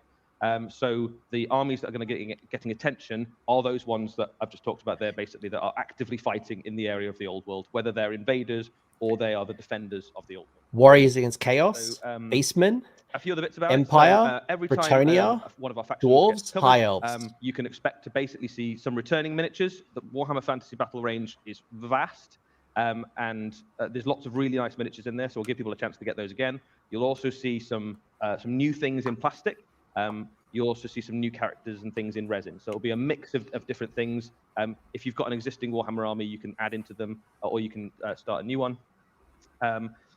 The other thing is that even though we're concentrating on the events of the old world, we'll also make sure that if you have a Warhammer Fantasy Battle army, it will be supported in the old world. So if you have an 8th edition fantasy army, you will be able to effectively play it in Warhammer the Old World. Pretty cool. I think it won't come as a surprise to you guys that the first factions that we're going to be giving attention to are Bretonnia and Tomb Kings. So both of those factions will get new resin models, new plastic models, and see returning new plastic. There you go. We've got a little bit of art to show you guys. The team that's been working on the new old world stuff have also been working hard at things like the army book equivalents that will be coming out. And what they've basically been doing is trying to replicate the kind of look and feel and aesthetic of Warhammer Fantasy Battle and bring that kind of old world feel to some of the artwork. So get to show you some new stuff today. So here we go. That's the first one we've got. Very nice. Bretonnians versus Tomb Kings. You can see it's very reminiscent of the sort of style of art that you might have seen in Warhammer Army books of old. Got a Bretonnian peasant there. That's one of the guys who might be carrying that stuff. Yeah, very grizzled. Often those bows would be heirloom items passed kind of from like the rats on his belt too. Delicious. Here we go. Yep. The Bretonnian blessing there. So a lot of the lore of the old world is fleshed out a little bit more. So the idea of Bretonnian knights having a slightly ritualistic, religious kind of feel to them will very much still be a part of it. Their weapons particularly will be blessed by various deities, particularly the Lady of the Lake and that sort of thing. And that's still true at this time as it is at the events of the end times. Some Tomb King stuff for you there as well. Look at that guy. He's pretty cool. Shanti. Yeah, the Nehekarans obviously would sculpt big Shabti, typically in the form of giant warriors, their gods, that sort of thing, like Jaff, the jackal-headed god of war. And so these statues would be animated by having powerful souls interred within them. And yeah, as you can imagine, a sort of 9-10 foot giant obsidian statue coming at you would be absolutely terrifying. Even if you are a knight. Yes. Or horse. A bit more there. So obviously Tomb Kings have got undead creatures in their armies as well. A lot of these units might be familiar to you if you remember Warhammer Fest. Carrion need an update. They're a bad model. Yeah. Just maybe that's one of the plastics. As well, you'll see things like the Necrosphinx. Having a new Tomb Kings army, the Necrosphinx is what I've been wanting, so I'm glad I'll be able to get that easily now. I actually saw one to buy and sell the other day. It was like $200. Really beautiful miniature that I think it's been a shame that we haven't been able to get hold of for a few years. So models like that, really great kind of centerpiece kits, you'll have a chance to pick up again. Great, that's great. Okay, right. I'm afraid, guys, that is all we've got about the old world today. There'll be plenty more on the way. If you're in the audience today as well, you will have a chance to ask some questions at the end of the show too. So start thinking about what you'd like to ask. All right. So they're going to talk a little bit of Heresy, kids. So if you want to continue the Heresy stream, I think go to Warhammer Twitch and go listen. I think Chuck and I want to talk a little bit about the Horus, the old world and kind of what we saw. So if you drop off now, thank you for joining us. But I think I'd be remiss not to want to talk about old world at this particular point. So yes. So we'll leave it up here. People just want to see, and I'll wait for Warhammer Community. So Chuck, what did we just see? We just saw what I was really wanting, which is finished, painted new models for Old World, and both of them were stellar, absolutely stellar. I got chills during the Paladin reveal, like the music all hit, and it was just like, man, I've been wanting to like, well, not wanting, I've been considering Bretonnian as like another army to do, and man, if some of their old sculpts are still good, and if they get some new sculpts like it sounds like they are, that look just as good as that Paladin, I'm excited. All right, I want to acknowledge some things in the chat, and then we'll continue talking. So, Wood Elf symbol was on the map, and so first off, anyone who watched the preview leading up to this, I talked about the Great War against Chaos and who was doing what, and like I said, it's nice to be right. Although I didn't say Bretonnia versus Tomb Kings as a box. That surprises me. Well, they didn't say. They said that's what they're starting with first. They didn't say that was the box. True. So. That is true. If anyone's wondering what happened at this time between Bretonnia versus Tomb Kings, actually they were in the middle of an errantry war. So the Knights of Bretonnia would go on quests. The two primary errantry wars were either against the Tomb Kings, where they wanted to loot and raid their treasures, or was to go beat back the Orcs, who were known for raiding their lands and just being pains in the backside. So at this particular point, there was an errantry war against the Tomb Kings. But to go back to the Wood Elves, and then Chuck, I'll let you add anything to that. The Wood Elves, while they weren't involved in the Great War against Chaos per se, the Dark Elves did attack the High Elves while they were turning a blind eye, and a part of that was because the High Elves really are the Wood Elves. The Wood Elves are the High Elves, just the people that got left behind in the old world. There was an attack between the Dark Elves and the Warriors of Chaos into Athelloren. So there was a little bit of stuff going on there, but it was more to support the attack into Prague. Yeah, I mean, technically everyone is from the High Elves. It's the same race. It's from the same continent. They just broke into the various factions after everything happened. But yeah, it's nice, and I saw the nice High Elf symbol there too, which shows, and because the High Elves were very much a seafaring race, so it makes sense for them to be nearby the coasts. I don't know how, like, what their play is going to be other than support. Like Athelloren was like, they were very neutral to everything. Like they would treat with Dark Elves as well as High Elves. I mean, they were wary of anything. And they usually kept to themselves. So I'm kind of curious to see how they're going to get pulled in, other than maybe somehow supporting the Bretonnian or the Beastmen. Well, I mean, that's true. Because the other part of the war against Chaos was the Beastmen were attacking the Empire, and the Beastmen were coming through the Wood Elf land. So I imagine that's how they get drawn into this. Yeah. Right. And the High Elves, being just ever pragmatic, they think they were the defenders of the world of sorts. That's why they're going to be there. Yeah, we didn't see the Dark Elf. We didn't see the Lizardmen symbols, which makes sense because they're on the other continent. They're doing things, but I was really happy that they said every 8th edition army book will get supported with rules. That was great to see. I'll get to some predictions soon, but a couple more comments. So a couple of people calling out resin. Now, this should come as no surprise since Forge World are leading the charge, and resin was how they launched Horus Heresy, the first wave. What's your thoughts on the resin piece? Having a whole Horus Heresy army that's mixed of plastic and resin, and also having fine cast, because that's what they had back for some of the heroes back in the 8th edition. What I can say is resin is not fine cast. So a lot of people confuse that. They are very different. I mean, resin isn't plastic, but it has its own benefits and drawbacks. But don't be afraid of the resin, because it's going to be much harder. It's not going to just melt because it's halfway in some sunlight. And like I said, I did like that they said there's going to be some new resin and there's going to be some new plastic. So maybe it's just the speed of things. Resin can be done faster than plastic. I have a lot of resin models. I have a lot of resin models from Forge World. Never had a problem with it. To your point, fine cast with the bubbling and the soft resin is different to Forge World. My only concern at the moment is accessibility. So what I mean by that is, how do I get these heroes and these models from Forge World? Australia doesn't have a local Forge World dealer. Do I need to be getting them from overseas? And that could be like a 4 to 6 week delay with the current shipping issues. Or are there going to be more localized Forge World hubs like there is in America, where you do have the cafes that have Forge World models? That's my only concern at this point with the resin.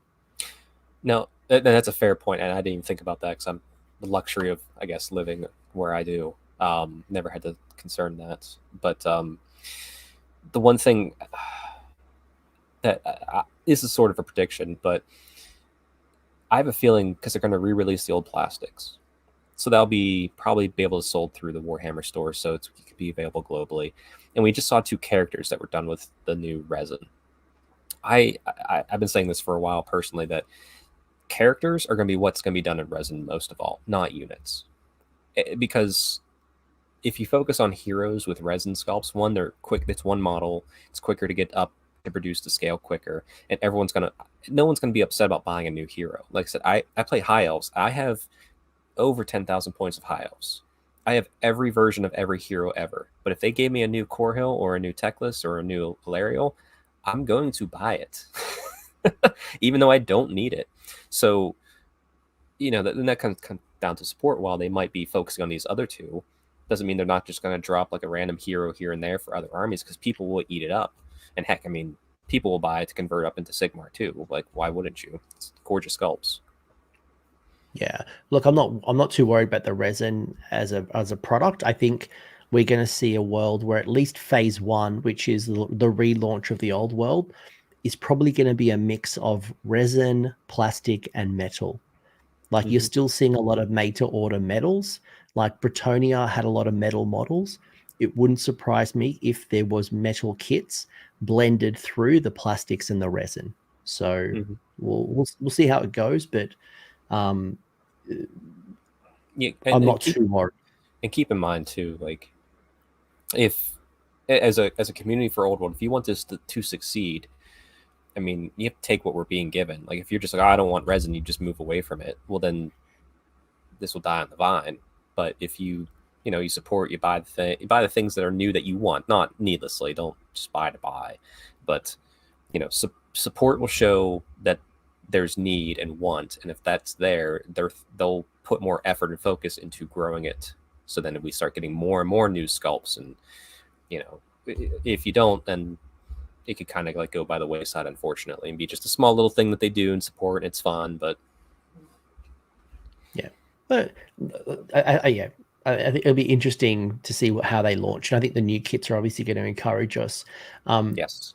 Any chance of Savage Orc getting loved in the old world? Well, Savage Orcs were a part of the Orcs and Goblins army, so it was a combination of what we now know as like Auric War clans minus Cruel Boys. They're a new faction of Sigmar, but your Iron Jaws, quote unquote, who are kind of Black Orcs, your Savage Orcs, as well as your even Gargants, like your Man Crusher Gargants were a part of Orcs and Goblins.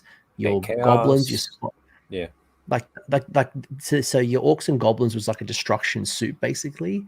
So I imagine if you run Savage Orcs, you just play it within Orcs and Goblins if that's the if they're going to keep the same kind of archetype.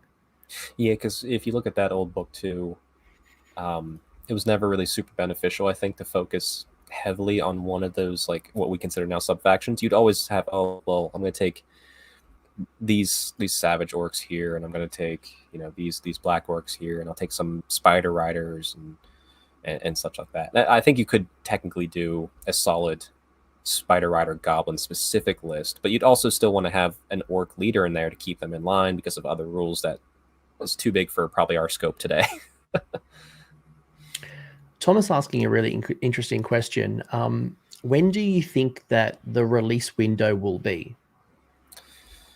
That's a good question. I was hoping we'd get some sort of time frame today. This may sound like a bit of a pipe dream or wish listing, but it's the 40th anniversary of Warhammer. I think they have to somehow get the initial stuff out, even if it's not like a huge massive release, but like the rules by the end of the year to get it within that 40th anniversary. I just feel like that's just timing that would look good for marketing and such. I think if I was making a prediction at this point, I think the foundations are going to happen this year. So, so what I mean by the foundations, I think they're showing us enough information. They're now showing us models. So normally these previews only show us stuff that's coming in the next 90 days. So 3 months is normally their window. So they must be going to Q&A. Oh, or something's going on. So it's clearly not coming in the next couple of months. Maybe by Christmas, or at least what we'll get is the foundations. Maybe we'll get like a Ravaging Horde style, like this is how you play your army. There'll be a basing guide, I'm hoping, that for anyone who's bringing up their old models. I'm hoping there'll be movement trays by then for anyone who doesn't want to. We're going to need movement trays regardless. So I'm hoping that at minimum, by the end of this year, we have the foundations for a start. And maybe it happens at Christmas. Maybe it happens at the start of next year, like February, March, sometime between, I don't know, November to March would be my guess. Yeah, I mean, I hope. I just want to see. I mean, we want it now. But I'm hoping by the end of the year, I can at least start rebasing, getting ready, and maybe even get a snippet of rules. Cube Dragon, yes, I know that. So I'm being a Sydney-based Australian. Yes, they do. But my concern, I guess, when I said about my concern about accessibility, I'm speaking on behalf of everybody. So the people who live in Victoria, the people who live in Adelaide or Western Australia who don't have that, will GW Sydney be sending stuff to across Australia? I want Australia to succeed in the old world. So as long as distribution across the globe is easy and it's not just going to Forge World, I'm cool with that, however that might be. So for me, I'm a little bit luckier, but for generally, I want the community to grow. But yeah, Algaz the Gargants, yes, they were a part of Orcs and Goblins. Actually, yes, they were also in Chaos, and there was an Empire version as well. The body templates are hilarious. So good, so good. Yeah, look, the rumors suggest launch box by the end of this year. Like I said, sometime between November to March would be my ballpark. And if they're showing us those models, I expect we're going to continue to see regular articles on the Warhammer community website about Old World, and probably not till after 40K it gets its new edition out, but we'll see it ramp up soon. Yeah. All right, Chuck, what was your podcast you're going to launch? The Old World podcast? Yeah, so the Old World podcast is going to be called Broken Concentration. I'll be myself, John Barrymore, and Andrew Dart. We're working on getting the first recording going soon. We wanted to wait for this to happen first. We had something exciting to talk about. We'll see how it plays out, whether it's going to be it's probably be a monthly, I would imagine, type podcast. But and if you want more regular podcasts from me too, I'll plug it now. Just Strength Hammer podcast is my usual podcast. So here's my little spoiler that I was going to share just before the stream kicked in. Yes. Here's a coach exclusive for anyone who, the 360 odd that are watching right now, is I'm currently getting commissioned a Old World logo. So there'll be a AOS. So I don't want to create a second channel. Yeah. But I do want to have some Old World content, maybe once a month, twice a month. So I'll try to find a balance and what that might look like. But you can expect some Old World content coming from me, whether it is battle reports, whether it's going to be similar content that I currently do, whether it's previews, tactics, whatever it might be. But it's a game that I really enjoy. Like I said, I play the Old World. I love the game. There's a lot of cool stuff.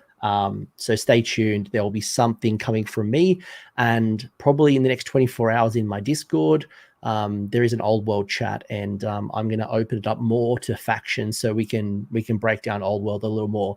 Old coach. I am. Look at the Greys, man. Look at the Greys. I'm a beady dwarf at this point. No, I'm going to create a little logo called, instead of being AOS, it'll be TOW. Just to separate the content, just so nobody logs on and goes, what's this? Like, I want it clear that it's Old World, or it's clear that it's Age of Sigmar, but Age of Sigmar will still be my primary content. But I do want to talk about at some point Old World. That's exciting. It's very exciting. And so, there's a few Old World channels out there right now, but I think you're going to smash it with the quality that you bring, Coach. So I look forward to it. It should be fun. Like there's so many great channels, like the Great Work of Grudges, Lore Master of Sotek. There's so many good channels. Like the Mountain, the guy, he does. He's been, I'm curious to see what he's going to do specifically, because he was doing 8th edition stuff for a while, which is where I'm at. But then he's doing WAP more at the moment. Yeah, which I'll be honest, I just could care less. Like that's not where I'm at mentally. But I mean, everyone, you have fun where you have fun, but. Yeah, old World's going to be different, right? Like, and for anyone who didn't play the old game, it's a much more slower pace style game. So movement is even more important, because like you're wheeling and there's guess weapons. Like you literally have to guess the inches, and there's different types of, like, the way the game plays. Extremely important in 8th edition, at least. Leadership tests are very important, and you can lose a game based off a failed leadership test and some people running away, scaring the other people who run past, and then your whole army just flees. Like there's some very interesting mechanics. It's not going to replace AOS. It's a different type of game. Different itch. But Different itch being scratched. Yeah, artillery dies, templates, it's going to be fun, but it's going to be different. So if that sounds like you, and I think as we get closer to the release, I'll do some content like what's the difference, what you need to know. Like Magic, I think happened after movement. You had to declare charges before immediately. Yep, charge, move. But you had to declare them, Chuck. Like if you fail your charge, you just sit there like just waiting to get smashed in the face. Yeah, you have to declare all of your targets, which we're not used to doing. Which when I went back over this past year, getting back into 8th edition fantasy, it was like took a while to get back onto that groove, but it makes sense with the context of that style of game. Yeah. For anyone who wants to know what the updates were, so if you're joining in late, the primary things they showed you were they showed a bit like some updates and some art and some things, but I guess the big thing was that they showed us a new Tomb King's model. So they showed us this new what was it? It was it's just a Tomb King with hand weapon. They didn't have a name. Then you had this. The Tomb King is just called a Tomb King. That's the Tomb King. Oh. So exciting, right? Tomb King with hand weapon is what it is. And then we had this paladin, the Bretonnian paladin, which is more of a questing knight as opposed to a grail knight. There was alternative heads for it. They showed off some art and some other discussions, but from like a reveal point of view, there was no timelines. There was no meat that you probably were expecting. And to be honest with you, that just tells me that it's probably more than 3 months away. So I imagine between now and maybe Nova's the next big convention in September. Maybe Nova will see a lot more of the previews because it's closer to December.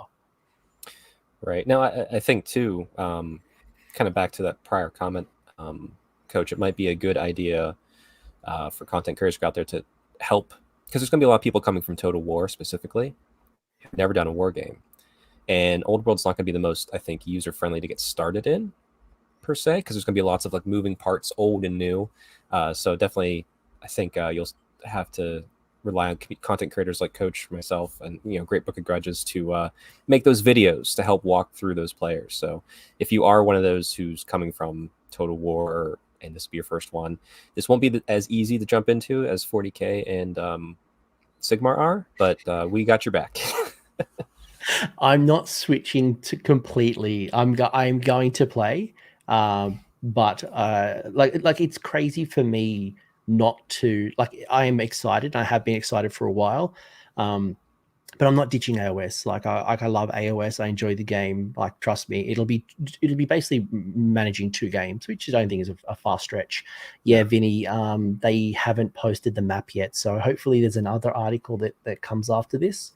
But currently that's all they've shown us for the Old World. So very cool, very interesting. I'm glad to see that I was correct in regards to my timeline.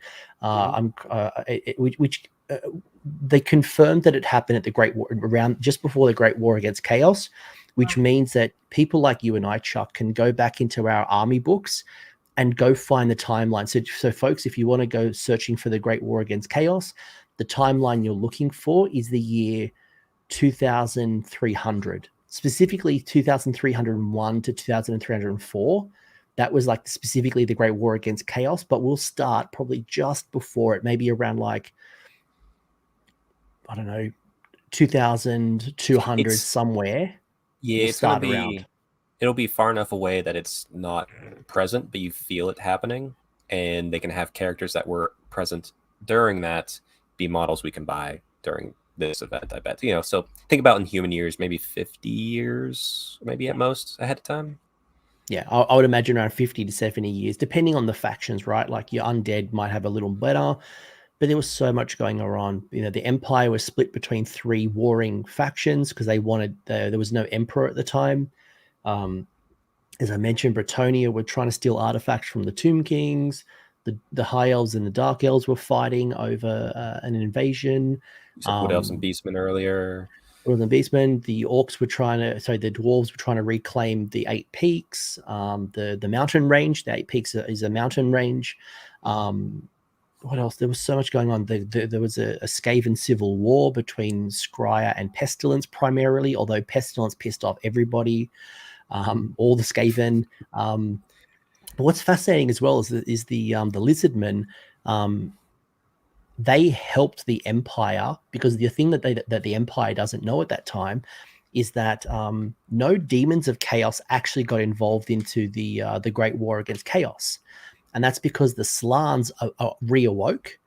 They were asleep at the time, but then they awoke and actually using their magic stopped the demons from getting involved, which is the Empire doesn't know, but it was a huge, because they probably would have got their butt kicked if the demons got involved. I mean, that's ever present with that's how the Lizardmen were. Like even the Great Vortex created by Anarian and trying a blank means to see Calidor, the Great Mage.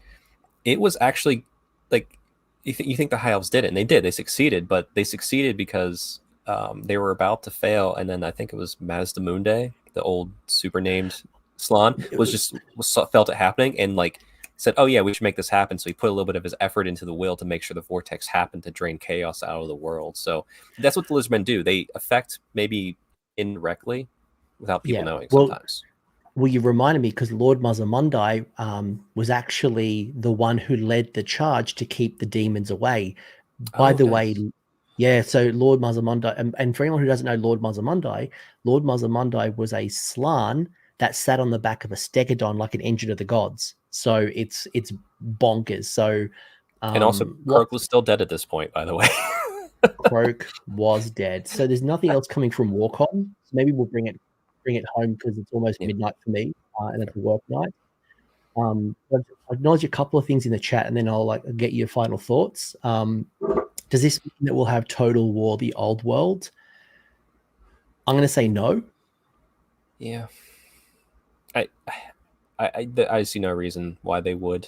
It's a video game too. You could bring in some of the characters for fun as like a small setting, but it's not going to be a separate Total War. I think the Total War series is good as it is. It's reached its zenith.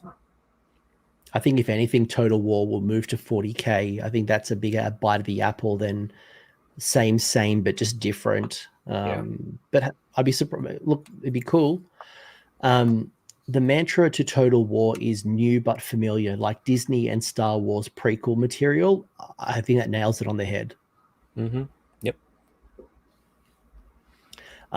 Steve from Mountain Miniatures, so that's another channel to go check out if you're interested in this. High Elves are the kid in class who tells the same joke a little louder and takes all the Lizardmen credit. You're not wrong. And Lord Croak was dead to begin with. Yeah, absolutely. Yeah, he's always been dead. Chuck, bring me home. Like, what's your final thoughts? Any comments? Anything you want to talk about the old world? And then I'll share my closing comments, and then we'll wrap up. Yeah, what I will say is, don't fear the old world coming back. It's only going to give strength to strength. It's going to be a great new system with great new models. So we actually, as fantasy players for Sigmar and Old World, we're going to be able to convert up and down between those systems with new stuff. And it's something fun to try. And having gone back to 8th edition fantasy this year while still playing AOS, it scratches a completely different itch that I didn't know needed itched. So it's going to be enjoyable, and it's going to be a ride. And like I said, just have fun with the Old World setting and give it a go. It's a good time. I think so. A couple of things. I'll acknowledge this question before I bring my Jerry Springer closing thoughts. RIP. Do you think the Old World will follow 40k 10th edition rules wise and making the rules free? No, because Warhammer Fantasy was dominated by the Big Red Book. The Big Red Book. It's behind me on this side. Like, it's thick, man. When you think about, like, I can't see that being free. I could see maybe like Ravaging Horde style, where like everyone's generic army book or army rules might be free, but they'll want to get you into a battle, an army book pretty quickly. So I think they want you to buy the launch box. Yeah, and I think honestly, even personally now, why I still like the books over anything else is because of my time from old fantasy, where that's kind of what the style was. Thomas giving a shout out to Warriors and Wizards. I don't know the channel, but claiming fantastic content videos. So yeah, check them out. I'll certainly check that out. I think Sane actually, funnily enough, literally just posted this to me, and it was kind of where my closing comments were going to be. Is I don't think Old World is going to fracture the Age of Sigmar community. I don't think people are just going to leave in droves to go play Old World. I think there'll be old men like me and women, but mostly old men like me who will want to play it as well. Now, some might completely leave Age of Sigmar, but I think for most people, they'll want to play both games, scratch the itch. I think the opportunity here is to, when the Old World died and Age of Sigmar came out, the community got fractured. The people who didn't join Age of Sigmar, you had some go to the 9th Age, some go to Kings of War, some play 8th edition, some play 6th edition, some play Warhammer Army projects. Some people just like there's so much fracturing of the community, and the opportunity here is to bring everyone back together and rebuild the competitiveness. Because like in Australia, one of the biggest tournaments at the time was like 140, 160 players playing Fantasy Battle in the 90s. So the opportunity is there. People like me have disposable income. We want it back. And I'm sick of buying eBay product. Like the eBay prices are ridiculous. Necrosphinx are like 5 times the value that you would have paid back in the day. I just recently got a 3D printed Thorgrim Grudge Bear because I didn't want to spend $300 on eBay. But I'm so glad you brought that up, because that was the biggest struggle when Sigmar began. Is that and on the Sigmar side, it turned into a blessing because the way our community grew, we became such a very close knit, and we're a bigger community now, but we still have that same style of love and joy for the game. So I guess to riff off what you said too, there's going to be older men and women coming back who maybe were the ones that were disgruntled and left and never really rejoined. And I'll be honest, even when they were mad and left, I was annoyed. I didn't want to deal with them either. I was like, whatever, I'm going to have my fun. You go be an old grognard somewhere else. But now's the time when we can just welcome everybody back and be like, hey, let's all just play this war game that we love. Let's not be like, oh, I did 9th Age and Warhammer Armies and I went to Sigmar. Like, who cares? Now we're all here for Old World. Let's grow this community in the same way with love and compassion and joy for this game as we did for Sigmar together, with everybody returning, going back and forth, and new. That's what I hope. Yeah. I think the other comment that I'll make is I'm glad that we're going back to a timeline and we're not going back to the world we knew. So I would have hated going back to the 5 minutes to midnight Empire just before, and I keep saying the Empire because that's my army, but I've played that. I've done that timeline. I've done the end times, the Great War against Chaos, and all the stuff that happened, and all the stuff that was never really explored properly in the army books. There's going to be an opportunity with Black Library going crazy writing stories. There's going to be, I hope, like people who don't know this, like back in the day, fantasy was a lot of campaign books. You know, there was a lot of these campaign books. Bretonia had a campaign book, like these self-contained, like Thondia for people who know Age of Sigmar.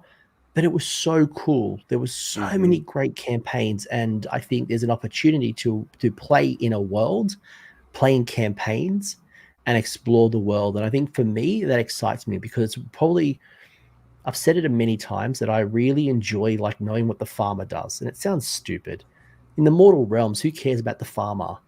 But I love that stuff in fantasy battles.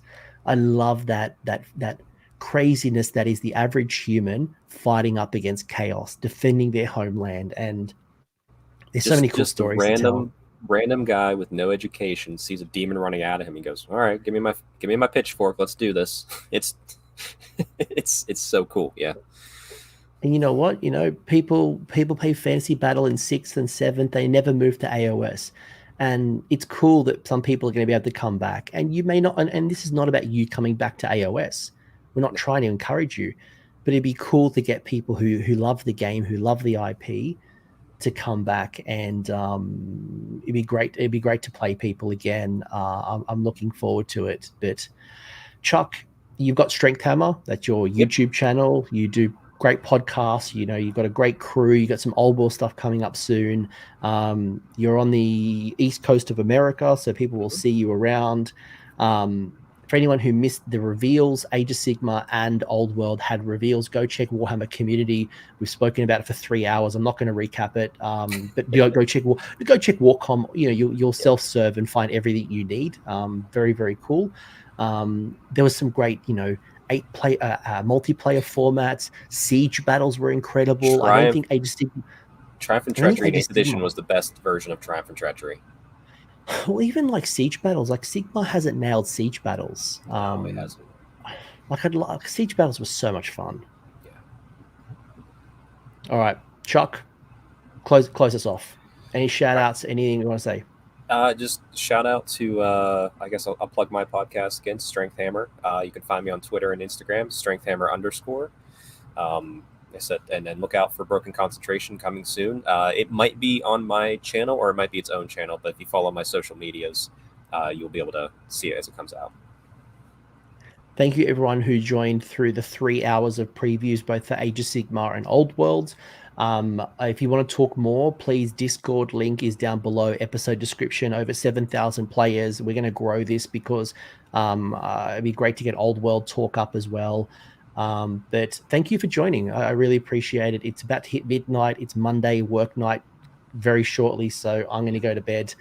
Thank you so much for joining. I hope you enjoyed the watch party, and let me know in the comment section or in Discord what your favorite stuff is, or maybe what your predictions are. You know, the YouTube stuff. But thanks again, everyone. I've literally lost my voice and I need to go to sleep. Thanks, everyone. Bye. Bye.